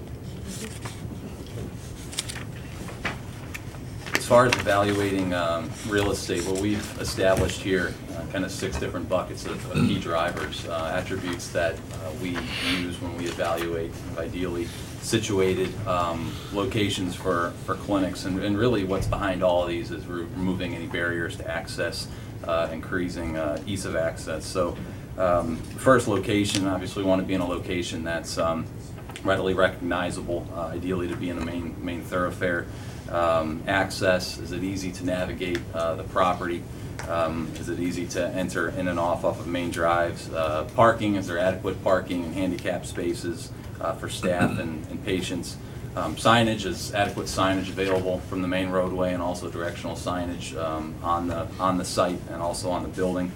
One of the considerations I heard mentioned, but is the ownership, is the desire to lease the property or to own a property and build it from the ground up. And then obviously based on the portfolio of available locations, considerations to be made, whether it's going to be a build out of space or a brand new ground up construction. And then one of the other key drivers is timeline. You know, different projects obviously have different timeline associated with them, and keeping the target of getting open by the beginning of the year tight. So using those key drivers, moving to the next slide, what we are recommending is putting together kind of a quantitative methodology on how to evaluate all of these different sites. So this is something we would want to engage the team in, is applying different weightings to each of these criteria to make sure that those weightings are appropriate and in line with what the expectations of the member base would be. But then in evaluating each of these locations, we can assign a site score to each one of these locations that can kind of help prioritize based off of these 6 Ask a buckets. question. Yes. Haven't we already done a lot of the looking at sites and We looked at potentials? several sites, yes. Yeah, so I Okay. mean, we're kind of well down this. All right. And also, Tim and I were just talking, and I realize it's not on the main thoroughfare, but right by Kissimmee Airport, there's tons of space there. Tons of vacant space. They're dying for it. So to be clear, in the proposal request was we did, and I think others did, a detailed analysis as it relates to where's your employee population, how far do we think that they'll travel, where's the best If you build it, location. they will come. So we selected, as well as I think it was backed up by several of the other vendors, you know, a particular zip code that makes most logical sense from an access perspective. So again. Where is that zip code? Is that here, in this area? Yes, this zip code, 34744. yeah. So getting outside of that starts to have some issues from a distance and access standpoint. So the 6 locations that we have on the docket that we would recommend putting through that, the analysis are the 6 locations that are listed here, and certainly can add or edit that list as sees fit. Timeline-wise, we've done a range in timeline. One being a lean process where things move along rapidly in succession. I will note that each of these 4 areas, from real estate evaluation to architectural planning to permitting to construction, that's a linear timeline. Any of those won't overlap, so those would all come in succession. But we have a lean ends, about 200 days, about 7 months, and then taking into consideration some of the variables that could be at play on the next slide, more of a conservative, longer-term timeline that could push us out about 10 months. So really looking at the beginning of 2016. So moving into some of the variables that will. Wait a minute, how many square feet are we talking about? 5,000. And it's gonna take 10 months to build 5,000 square feet out? If we lay out the timeline as far as Once we engaging acquire, it. once we acquire a piece of property. The construction would be about 4 months. Okay, 100 yeah, days. okay. Yeah, So to dive into the. Yeah, so the primary issue is that, is it a building that already exists and we're renovating, that's gonna be on the lesser end. If we're gonna build to suit, it's gonna be on the higher end, and if we're doing a purchase of a building that we've gotta go through diligence and closing process on, it's gonna be somewhere in the middle. So each one of those has a significant influence on time. And some of those key components that also fall into the variables, so, 1 to 2 months, just with the real estate selection, engaging a realtor, the property availability, depending on what is available on the market, analyzing what the selection would be, getting final approval from that process. Whether it's just a space renovation, are we gonna take an existing medical space that would take minimal renovation, or is it gonna be a full, gut and rebuild job? May I ask you, whenever we went out and talked to others, they mentioned that really 5,000 square feet was really too small. And they were recommending that, whether it's a school district or whatever, 10 to 12,000 square feet. So if we're looking at this timeline, does that add to it, or is it about the same? It'd be about the same with the Okay. construction. Okay. I got a question. In the interim, and I realize that there's a lot of steps that need to happen. I'm not questioning that, I'm not suggesting that any of it's wrong, but while we're doing that, we still got employees who need to see doctors in that time frame. How unrealistic, or why wouldn't we consider, maybe something smaller, that one of these buildings we got, one of these portables, et cetera, maybe we take one of the conference rooms we use as a portable, set it up as a temporary initial clinic, which doesn't have all these services, we get that. I mean, but it's something until we've got, it's a Pinto until we got the Cadillac, so to speak. Why not consider something like that, so that way, at least we're not, every day we wait, it's costing us money, and employees are still going to doctors. Do we know it's costing us money? Because I haven't seen what this. We go to the emergency room. We've got employees going to the emergency room. So I just, and again, I'm not discounting anything that you're saying, but, why can't we do something while we're waiting to do the thing? I think that's a bigger question. I mean, the concern, just off the top of my head, what I would say is, if you're not set up to have a good experience the first time. That's my concern. I want people to walk in there, this is really a great thing. Yeah. You might potentially lose some people that you would have, Okay. if you wait until. That's a good point. So take it one step further. We're not talking to Joe's clinic. We're talking to Florida Hospital. Right. Florida Hospital, you've got Central Cares already. You've got 2 hospitals in Osceola County with umpteen square feet of facilities, doctors. So why not, while we are waiting to open this, find us something that we can do, utilizing the assets that you have, both the human capital and the facilities that you have, et cetera, be it Central Care, whatever, so that we can do something while we are waiting to get, so they can get that good experience, okay? Why not do something like that? So I think that's certainly a possibility that we can discuss. In this RFP process, we weren't charged with. I understand that, and I'm not. But I think that is something we'd be happy to discuss, and whether that's a shared clinic option, as for instance, where we might have capacity in a clinic to be able to do something on more. It would be a good experience. It would be, Right. we probably couldn't handle 7,000 people initially in that kind of a spot. But I think that's a possibility. Okay. You brought up a point. Do we need 5,000 square feet or 10,000? Well, we depends on who you ask. Yeah, so the point is that what we said is that the 5,200 is the minimum space. Right. That's what you're saying is minimum. Minimum, right. So, and that's with very, very basic PT, as for instance, it's got one room in it. So no question. Superintendent, you said that your research clearly indicates that it needs to be twice that size. Yes. Very well. So we're looking for 10,000. That's right. 10 to 12. 10 to 11. Yes. If we're gonna do it, we might as well do it right. There's no need to do it. Right. Like Polk started out with 4, indicated to us that they would have started out with a larger, at least 2 additional services being available, and they're moving to their new facility is gonna be in the range of 12,000 square feet. Real quick, Mark and then Clyde and Jake, I'd be interested to hear a little bit more about the Florida hospital location as well. Hallelujah. I'm not saying I'm anywhere close to committed to it, but I just would be interested to hear a little bit about that and what a proposal might look like that includes that, the utilization of that first-class space that you guys are already existing in.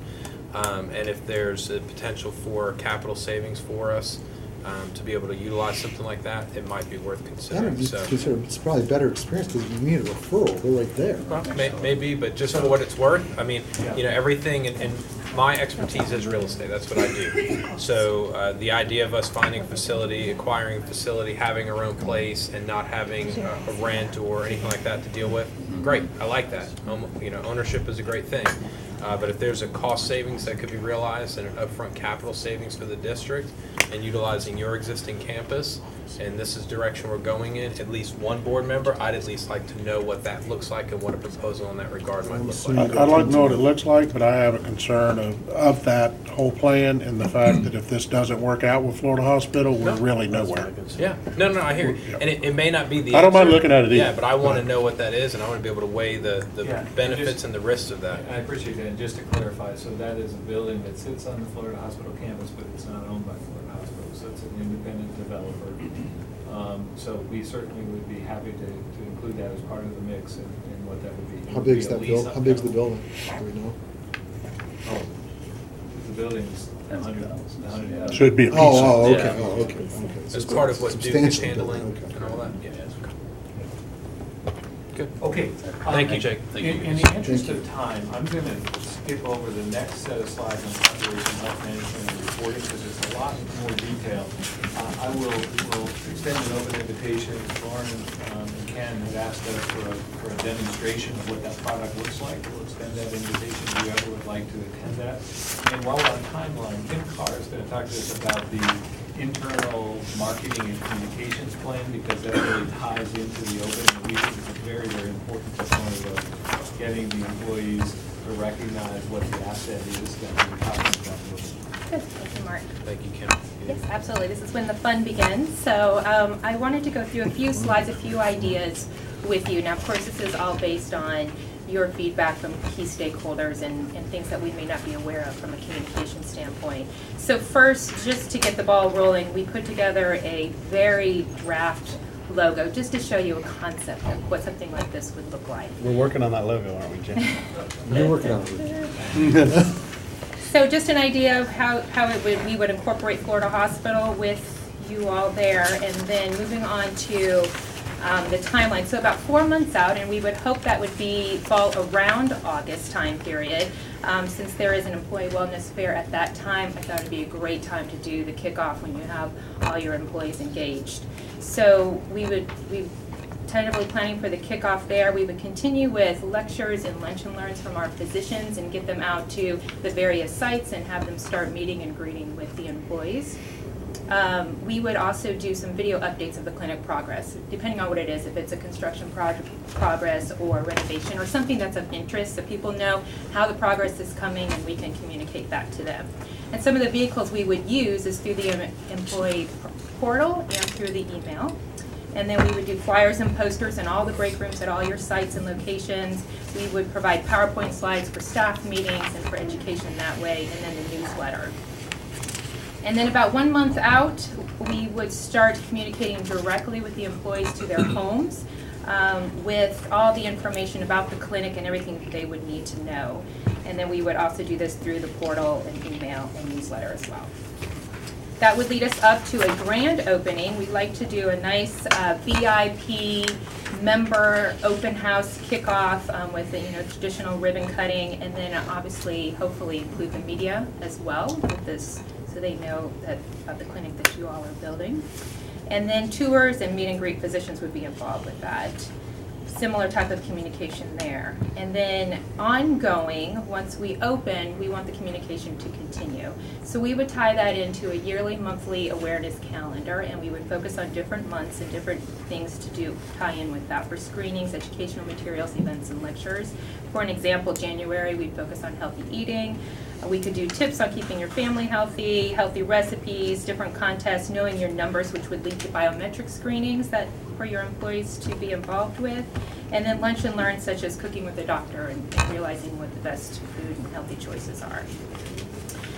Continued ongoing communication would be member updates. So for staff meetings, workforce education, we would provide materials for that, break room flyers, and ongoing newsletter articles and announcements.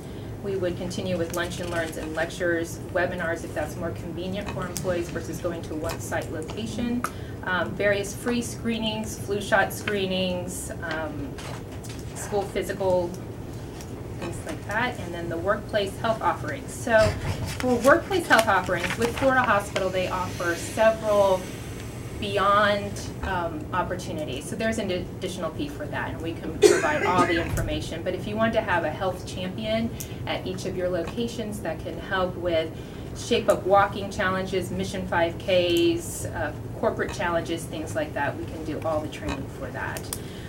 And then monthly meetings, we would like to continue monthly to see if we're on track, additional ideas, how we're doing from a marketing communications perspective, as well as reviewing the metrics, and then ongoing patient feedback and reviewing that. I know I went through that pretty quickly due to time, but is there questions that you have? I just want to say, if I ever hear of a doctor telling our employees not to eat beef, it's over for you. All of you.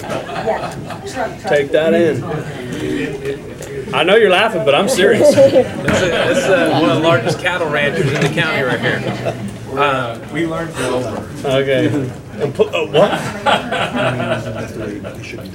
Kim, I have a couple of quick questions. Do you utilize social media at all with regard to promotion, advertising, member engagement, anything like that? Yes, we do. We do Facebook and other social media. So if you have a Facebook page, we can tie into, absolutely. Okay, and then as far as the cost for all the print collateral and everything, all that's included in what Correct. we're doing, and you guys are helping develop and push all that and get it printed and distributed? Yes, correct. The only additional fee would be as if you do these workplace health offerings, which is a professional trainer coming in. Right, I saw that.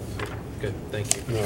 Dana's not here, but will he be able to be integrated into our new website? Okay, good. Yeah. We've had those discussions. Great. Yeah, we Thank you. actually, Appreciate the time. Lauren has a meeting with Dana tomorrow. Oh, good. Yeah, so we're involved. Okay, so let me move on and just talk briefly about the cost structure, and then we'll open it up for questions, really, so that we can be sensitive to time. So our proposal has focused on pricing transparency. So it is a pass-through of cost and all cost of operating a center with no markup. So part of the clarity of that is what our cost is the district's cost as it relates to anything. We do have an administrative fee, which is $9.50 per employee per month, and we are fixing that for 3 years. Is that basically your profit then? No, our profit is less than that because we have cost associated with that. So this team of people, as a for instance, has time and energy that they'll be devoting to this. So those are not in the costs that are passed? No, so really those cost pass-throughs are only those direct costs associated with the clinic. So the employees who are on site, the physicians who are on site and such. One other thing that I think is important is that one of our differentiators is our ability to see non-members within the clinic. So if a spouse is not a member of the health plan, but is a member of Aetna, as a for instance, we can accept them in the clinic, and we can bill and collect for the Aetna insurance and the copays or deductibles associated with that. And then we would work out an arrangement essentially to pass that back through, minus an administrative fee, the revenue from that back to the district. So it would be a reduction of your cost. I gotta back you up for a second, Mark, I'm sorry. That $9.50 per employee per month, that is per employee, no matter if that employee's got one dependent or 10 covered on the plan? Correct. Okay, Correct, so it's focused on employee pricing as opposed to member. right, I understand, that's why I want to member clarify pricing. that. Yes.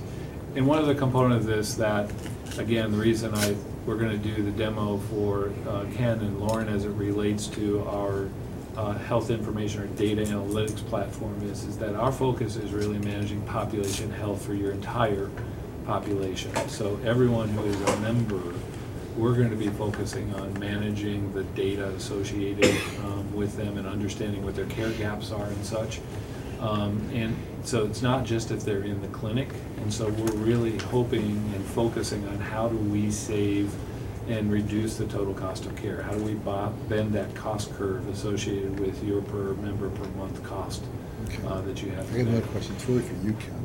The question I got for you is, we got 7,300 employees, we have 10,000 people covered.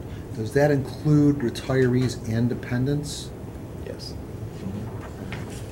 That's all, thank you. And that's only, even with retirees and dependents, it's only The 10,000? retirees may not take insurance. Yeah, so the adoption rate of your It's above non-employees Medicaid. is Gotcha. relatively low. Okay.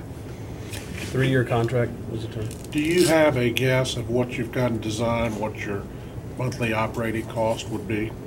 Granted, you don't know your prescription stuff, but you know you got 2 doctors and 10 people. Yeah. And We submitted in the RFP. Matt, do you have that off the top of your head?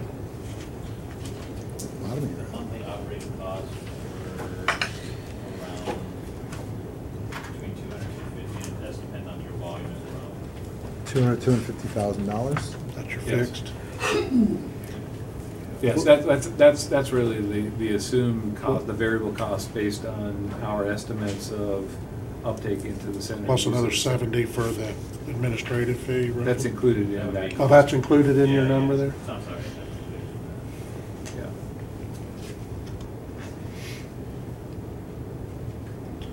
I guess the piece that I'm having a hard time with, and this is down the road, I know it's not an immediate question for today. You're up to $3 or $4 million or something for this thing, and we spend $60 million on healthcare. So that means you got a lot of stuff going on outside of this. Maybe you Does- eliminate. huh? That hopefully you eliminate all Right, that, so or it doesn't rise. but you've got 95% of our money being spent outside of this, I guess, if you're spending that kind of money. Does that pass the smell test? It doesn't seem like it does to me, but maybe it does. So, You see where I'm going? It seems too, I'm not trying to say charge more, but Right. something doesn't feel right. so I think that the reality is that this is a cost-based arrangement that we're putting forward, and the success of it is largely dependent on the acceptance of the employee population and their family members who are part of it. We're convinced that if we have it geographically placed in the appropriate place, that we know we can provide a product offering that employees will want to come to. If we've got a benefit plan design that matches with that, we're very confident that center will in essence save cost. So your total cost of care is X per member per month. Can somebody, and then again, not today, say that, okay, this would cost us about $3 million, under today's environment, that would be 4. Yeah, so I believe Gallagher and Signal both have done some work to be able to look at what the component that would be brought into the center and the cost that would be relieved as well. And I mean, I'm all for a healthcare clinic. I'm just a little surprised that it's initially estimating to cover such a small portion of that cost. How do we start looking at that other $55 million we're spending and figuring out how to pull buckets of if this is truly a cost savings? How do we start pulling that into this? Instead, so you're not doing 3 million, you're doing 10 million. Yeah, so the data associated with that, what you really want to do is, you still want to spend that $3 million, but you want to eliminate 10 million of cost. Well, or Right, and you want to limit it. right now, if we're only putting 5% of our services in here, there's a hell of a lot that we're not addressing. They Yeah, may so cap- think they may of it. capture more though. Yeah, Right. think of it this way, that what we. Yeah, I will wanted you to have- do 10 that would have cost us 20. Right, so what So- think of it this way, that what we're focusing on doing is now gaining access to data that today has been maintained by Cigna.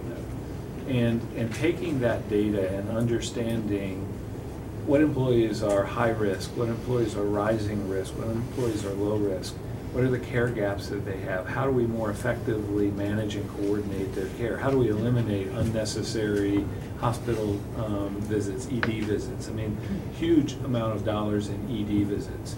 And it's proven that those ED visits can be avoided if you have access. Emergency department. Okay. If, yeah. No longer an emergency room. Yeah, It's an emergency department. So it's proven that if you have access within your primary care setting and you have the right hours of operation, you keep people out of the emergency department. Many of the people don't need to be there, and our goal and focus is to create that access for them. Here's one thing that really has been a stickler for me, and it's not about you, just it's about in general, is that we've got our insurance plan. And we cover our employees, and then they can opt to buy insurance for their spouses, for their kids, for whoever it is in their family, et cetera. And we've got a lot of teachers, a lot of employees, not just bus drivers, cafeteria workers, et cetera. They can't afford to put someone else on the plan. And with this, the way we've got it now, my understanding is you have to have the insurance, and your family members who are covered can use this. And it goes back to the conundrum that, okay, they can use it, but those teachers still can't afford, those bus drivers still can't afford to put their significant others or their kids on their plan. They just can't afford it. So, and I know that Cigna is our administrator. I think that because we've got Florida Hospital at the table is great. The fact they're going to do this is very encouraging.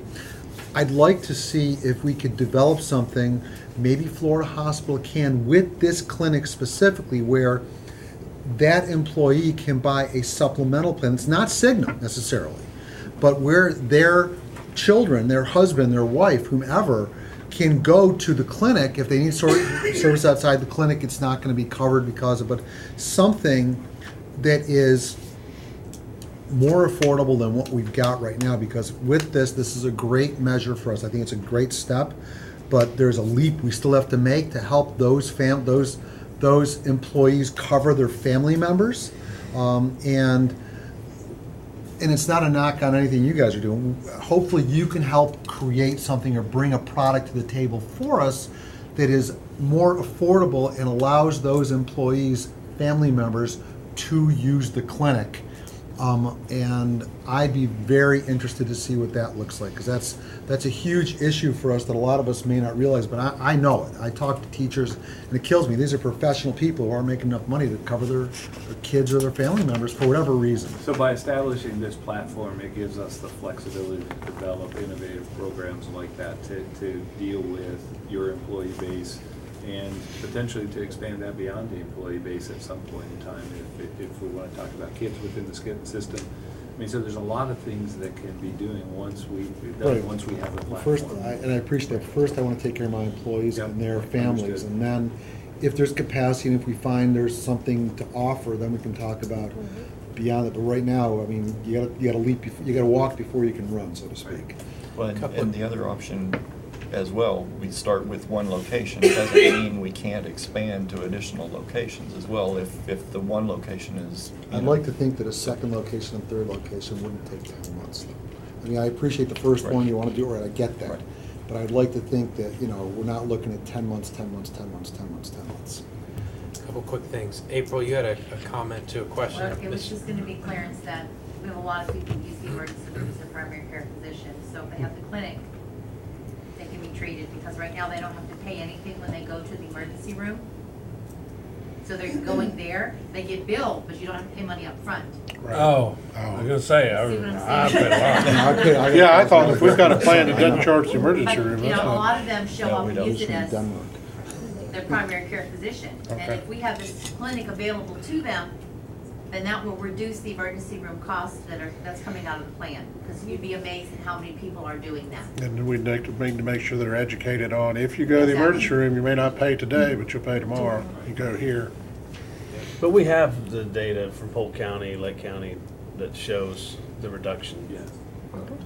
Well, there. Everybody like you said tells me there's no earlier, savings for a year or two. For a year or two, yeah. It's potential Because because you got you're your upfront costs. right. Because well, and two, you've got More people get. accessibility for People who have employees at did not have access to care because they couldn't afford it. Even though we provide a health insurance plan, they never went because they couldn't afford Co-pays the copay or or whatever, Or the or medication. deductible or Financial medicines. barrier.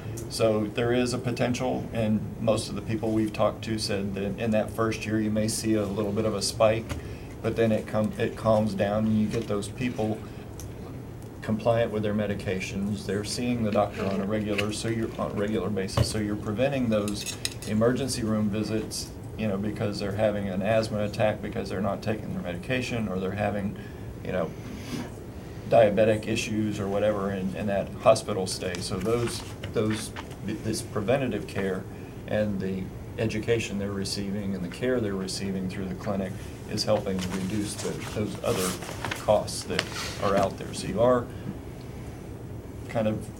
you're definitely impacting those other costs by the services that are provided at the clinic. That all makes sense. Is there empirical data that trends that and that we could see that shows what that curve looks like with regard to the reduction of costs that we would realize over a period of time, and as you get out year 3, 4, 8, 10, whatever that might look like? I mean, do we have that? Do you have that? I'm not sure, we have some data, but it wouldn't be specific to those school districts. Sure. But Gallagher's here, do they not have that kind of stuff? But I mean, anybody that has done what we're doing, or any of the other clinics that you're opening, to where I'm sure they're having these same comments and questions and conversations, and they're saying, at what point do we reach our break even, and at what point do we start realizing a real savings? That'd be interesting data to look at. Again, I think can we're all, follow up with Polk and we see all what already we can- know that it makes sense, but it'd be nice to see where it is. I need a clarification though. When we talk about the $950 per employee per month, define for me again, either one of you, what does that mean? Are we talking 7,300 people, or are we talking 10,000 people? 7,300. Okay. So it's not retirees? That was inclusive of retirees. So 7,300 includes the retirees.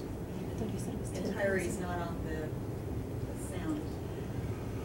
10,000 is Yeah, covered because by those all were to children be and spouses. included as part I of understand, the I plan. want to hear from my staff, right. Okay. So you're thinking 73,000 a month is kind of the number in your head? A little short of that, No, yes. sure. 69. Yeah. And then the shared savings opportunity, percentage of savings associated, describe that for me? Yeah, so this is the focus of lowering your total cost of care.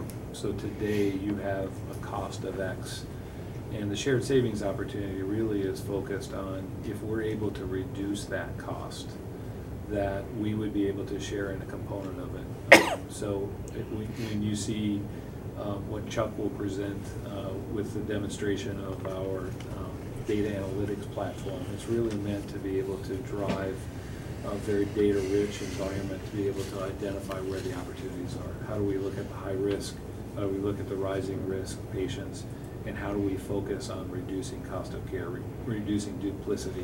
There's lots of studies that would say there's up to 30% of waste in the system by people having unnecessary tests or tests that are ordered multiple times because the patient didn't know to tell the physician, or it was too much of an inconvenience. So our focus is, how do we take the data and how do we use our clinic setting to really be able to focus on managing that cost of care. Okay.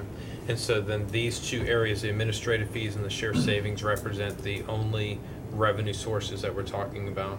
Yes. Okay. And then that is a request, or Ken, that was part of the RFP? Is that a request from Florida Hospital? Is The that shared something that savings piece? The shared Yeah. savings piece is a request from Florida Hospital as part of the pricing, yes. Okay. That's, Do you have a percentage Yeah. or not? okay. That's to be discussed. Oh, okay. That would be part of It's it. the concept, not the percentage. Yeah, to answer somebody's question about, is there a lot of empirical data out there? Clinics are I want to say, relatively new solution or project. There's probably not 8 or 10 years worth of data that's out there to really look at this stuff, at least not clients that we have. I think the real win long-term for you, right, is to figure out this $3 million that you're going to spend, right? Can we reduce the health plan expenses by at least that amount? So that's really can we at least break even Right. on this thing? You're not gonna break even in the first couple of years. It's gonna be a new expense. The portion of that over and above what is gonna be reduced is hard to tell today. Certainly stuff that is primary care driven, that people are going to the community and spending those dollars to see a doctor on. Those are claims that you won't pay because they'll go through the clinic. But you're also spending $3 million to put that facility in place. Long term, right, I think where you have to look at this is the opportunity is to do the things that Mark and his team are talking about, to really get people a little bit more focused on how they're managing themselves. And it's not just the clinical aspects of healthcare, it's lifestyle, it's diet, it's all those things. So I don't think you can completely say, we expect you guys to save us $10 million on our health plan. I think if you can break even on this over time, that's a win. And long term, I mean, that's really what we're seeing with a lot of our clients, is that it's, for the most part, a break even. Are you seeing healthcare costs not go up though because of it? Well, if we're spending $3 million, are we reducing our plan expenses by $3 million? So if we can at least do that, I think it makes a lot of sense to move forward. And we're reducing the trend line. The part that gets challenging to really say, okay, we're gonna split half of our savings back with Florida Hospital, is how much of it is really attributable to the clinic and how much of it is really attributable to the claims experience, to a good year, to a bad year, right? I think if there's gonna be a shared savings, we probably should talk about a, kind of a win-win, lose-lose type of a deal. So if there's $800,000 as a fee on the table, if we really do reduce our costs on the health plan side, and we can clearly attribute that to the clinic operations, then absolutely you guys should benefit from that. But if it goes the other way, it's gotta be everybody's gotta have some skin in the game. Yeah, so I think the clarity of that is that, and a differentiator of us is that we're not just focused on the people in the clinic. Right. So we're focused on the entire population. And while it's a goal to get people into the clinic, the goal is also to make sure that the people who aren't coming to the clinic are having the things done from a preventative perspective, from a primary care standpoint, that need to be done. So it's a longer term focus. So we are looking at more than just what's in the clinic, Eric. So I think that that's a differential. But those are items open for discussion. And part, I don't know who you are, so I apologize. I'm sorry, I'm Eric Scott with Gallagher. Okay, thank you. I don't know if we've met or not, but I hadn't put the context together, so I apologize. Okay. So we want to be respectful of time, and I know that we were supposed to be done at 5. If you're good. Anything additional that you wanted to share or go over? Okay. Melva? Okay, board. Any other questions, comments, concerns, thoughts? If we're gonna do it, I'd like to find a way to compress that timeline. I mean, I wanna get this thing open. And again, the fact that you are Florida Hospital, you're not Joe's Health Clinic, I think that while we are in the process of identifying and building whatever that location is, wherever that location is, you've got assets already in place in Osceola County, so maybe there is something that you can do or are willing to, maybe it's Centricare, maybe it's at Celebration, maybe it's at Casino, I don't know what or where, I mean, you know your operation. So we're certainly willing to look at that. In the interim, what I would say is the guidance that we need from you is for us to look at earnest at any properties. Mm-hmm. We've got to have access to a broker, and whether you choose that or we choose that, we've got to have somebody who helps us through that process to look at what the available opportunities are and to really broker the transaction for us. Don't we have a broker? Okay, We have Clyde ready to speak about this. Okay, good. Do we, yes, can we talk about it now? One more comment I've got, like, is about location, is that, again, I think it is critical.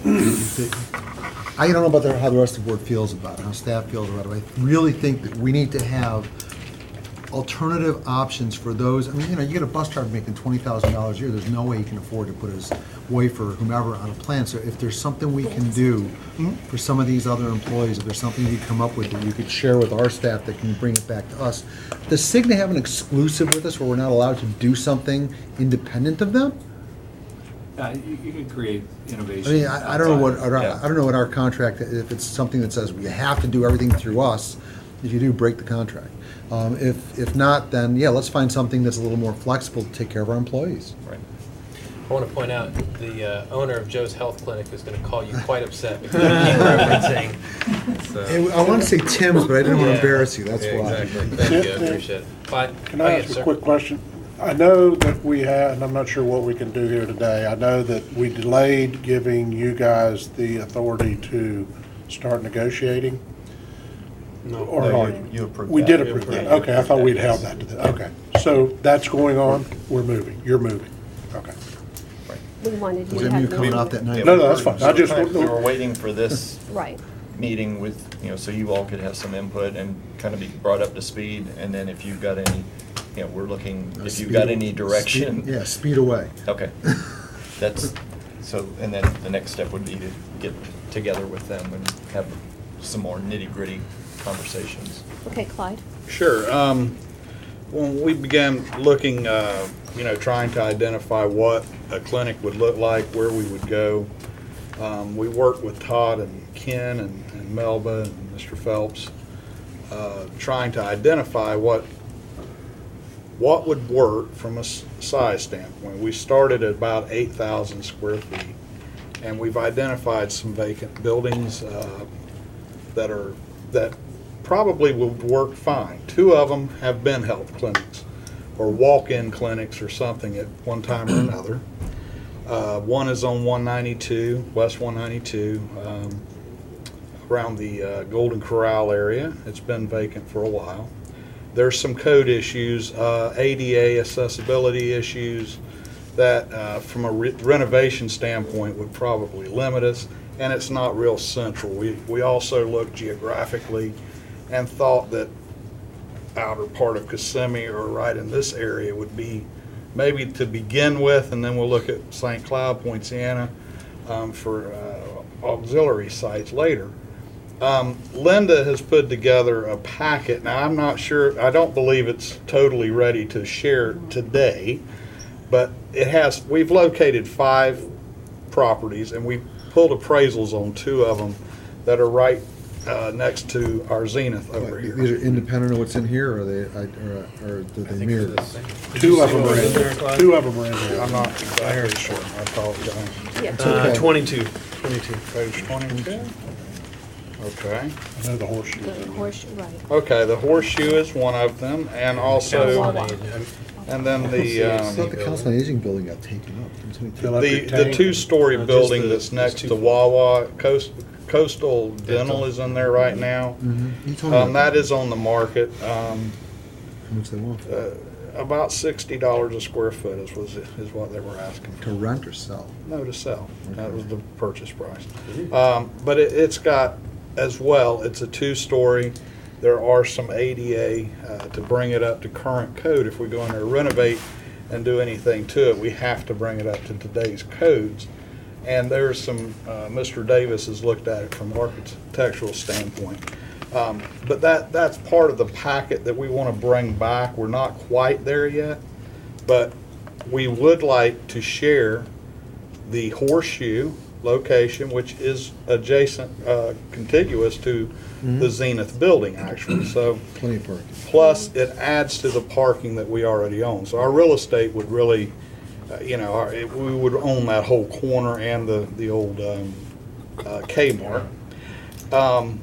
We would like to show you guys the 2 that we've got the appraisals on, if you're available. Linda's working to try to get something scheduled for this Thursday. I know it may be a little quick for some of you, but we could either schedule, can we do all of them at once? Could they all come at one time, or do I have to schedule? We'll post it. Would that be okay? I mean, I know Mr. Weishire was looking at Thursday. I've already looked at it. You have? Okay. Okay. And we'll be glad to have the My owner. morning is okay. Okay. Nothing different than what we already looked at, right? Or maybe the, So what we looked at the other I day, can make myself available for that. Clyde. If you've looked at them, I I don't looked at know. it with you. Is I that gotta what see you if showed it's- me in your office the other day? Oh, on the computer, yeah, Yeah. absolutely, yeah. I got a lunch The coming aerial. up. Yeah, I'll work with you on that. Linda will send a notice to the board. To confirm. Yeah. I won't be able to be here Thursday or Friday. Just to give you a quick on the other two buildings that we were looking at, the old county office building on Church Street. You know what I'm talking Oh, about? really? The old county, it's open, it's vacant, and it's for sale. And it's actually, it's like 14,000 square feet. It's not bad. Downtown How's parking. parking? Parking's bad. It's not the greatest yet. And the building itself, Where is it called? 1920 building.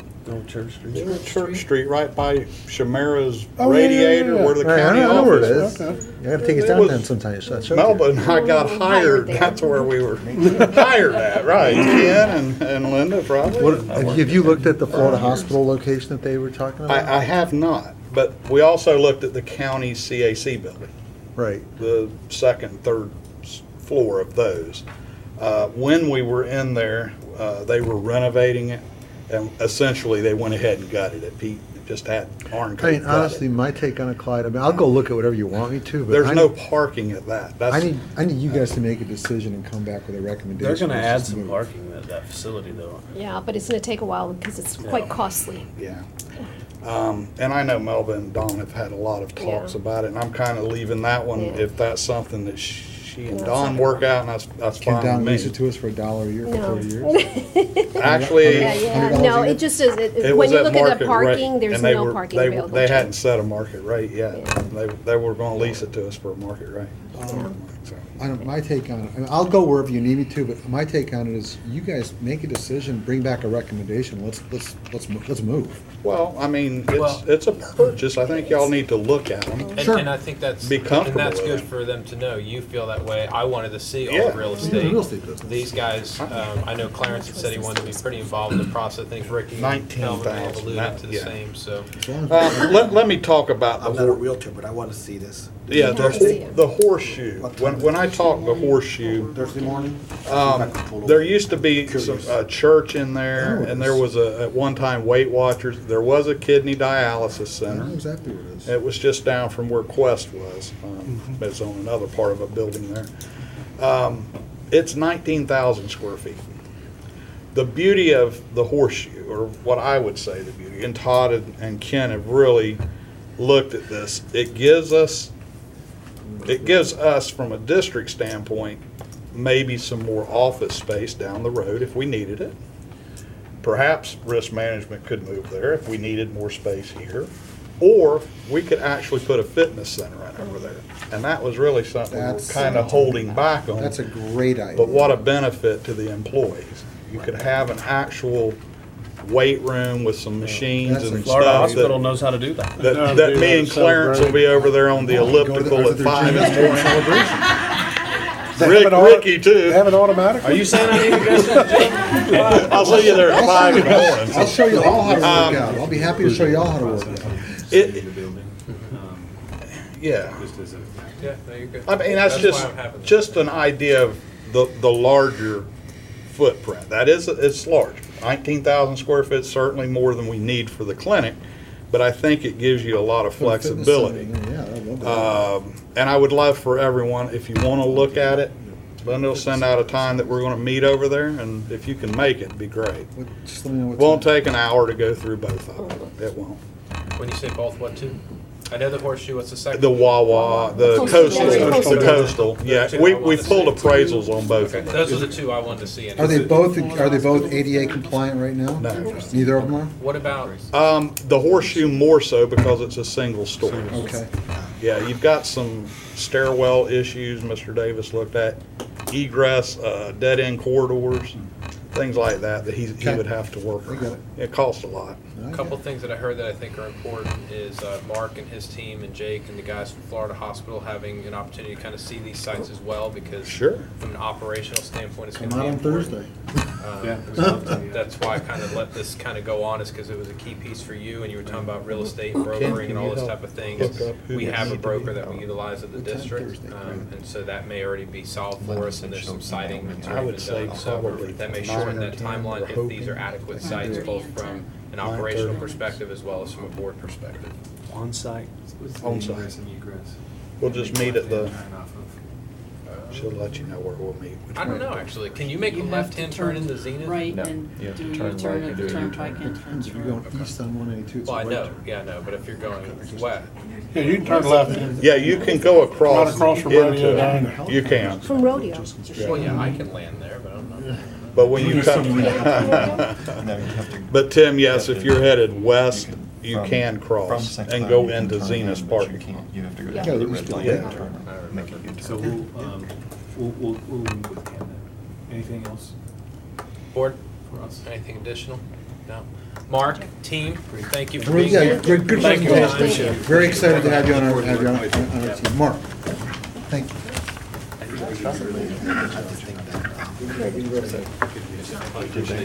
We'll meet in the finance conference, not you. We're gonna meet in the finance conference room, right? Okay, so real quick, board, we're good, Melvin, you're good, Ken, you're good.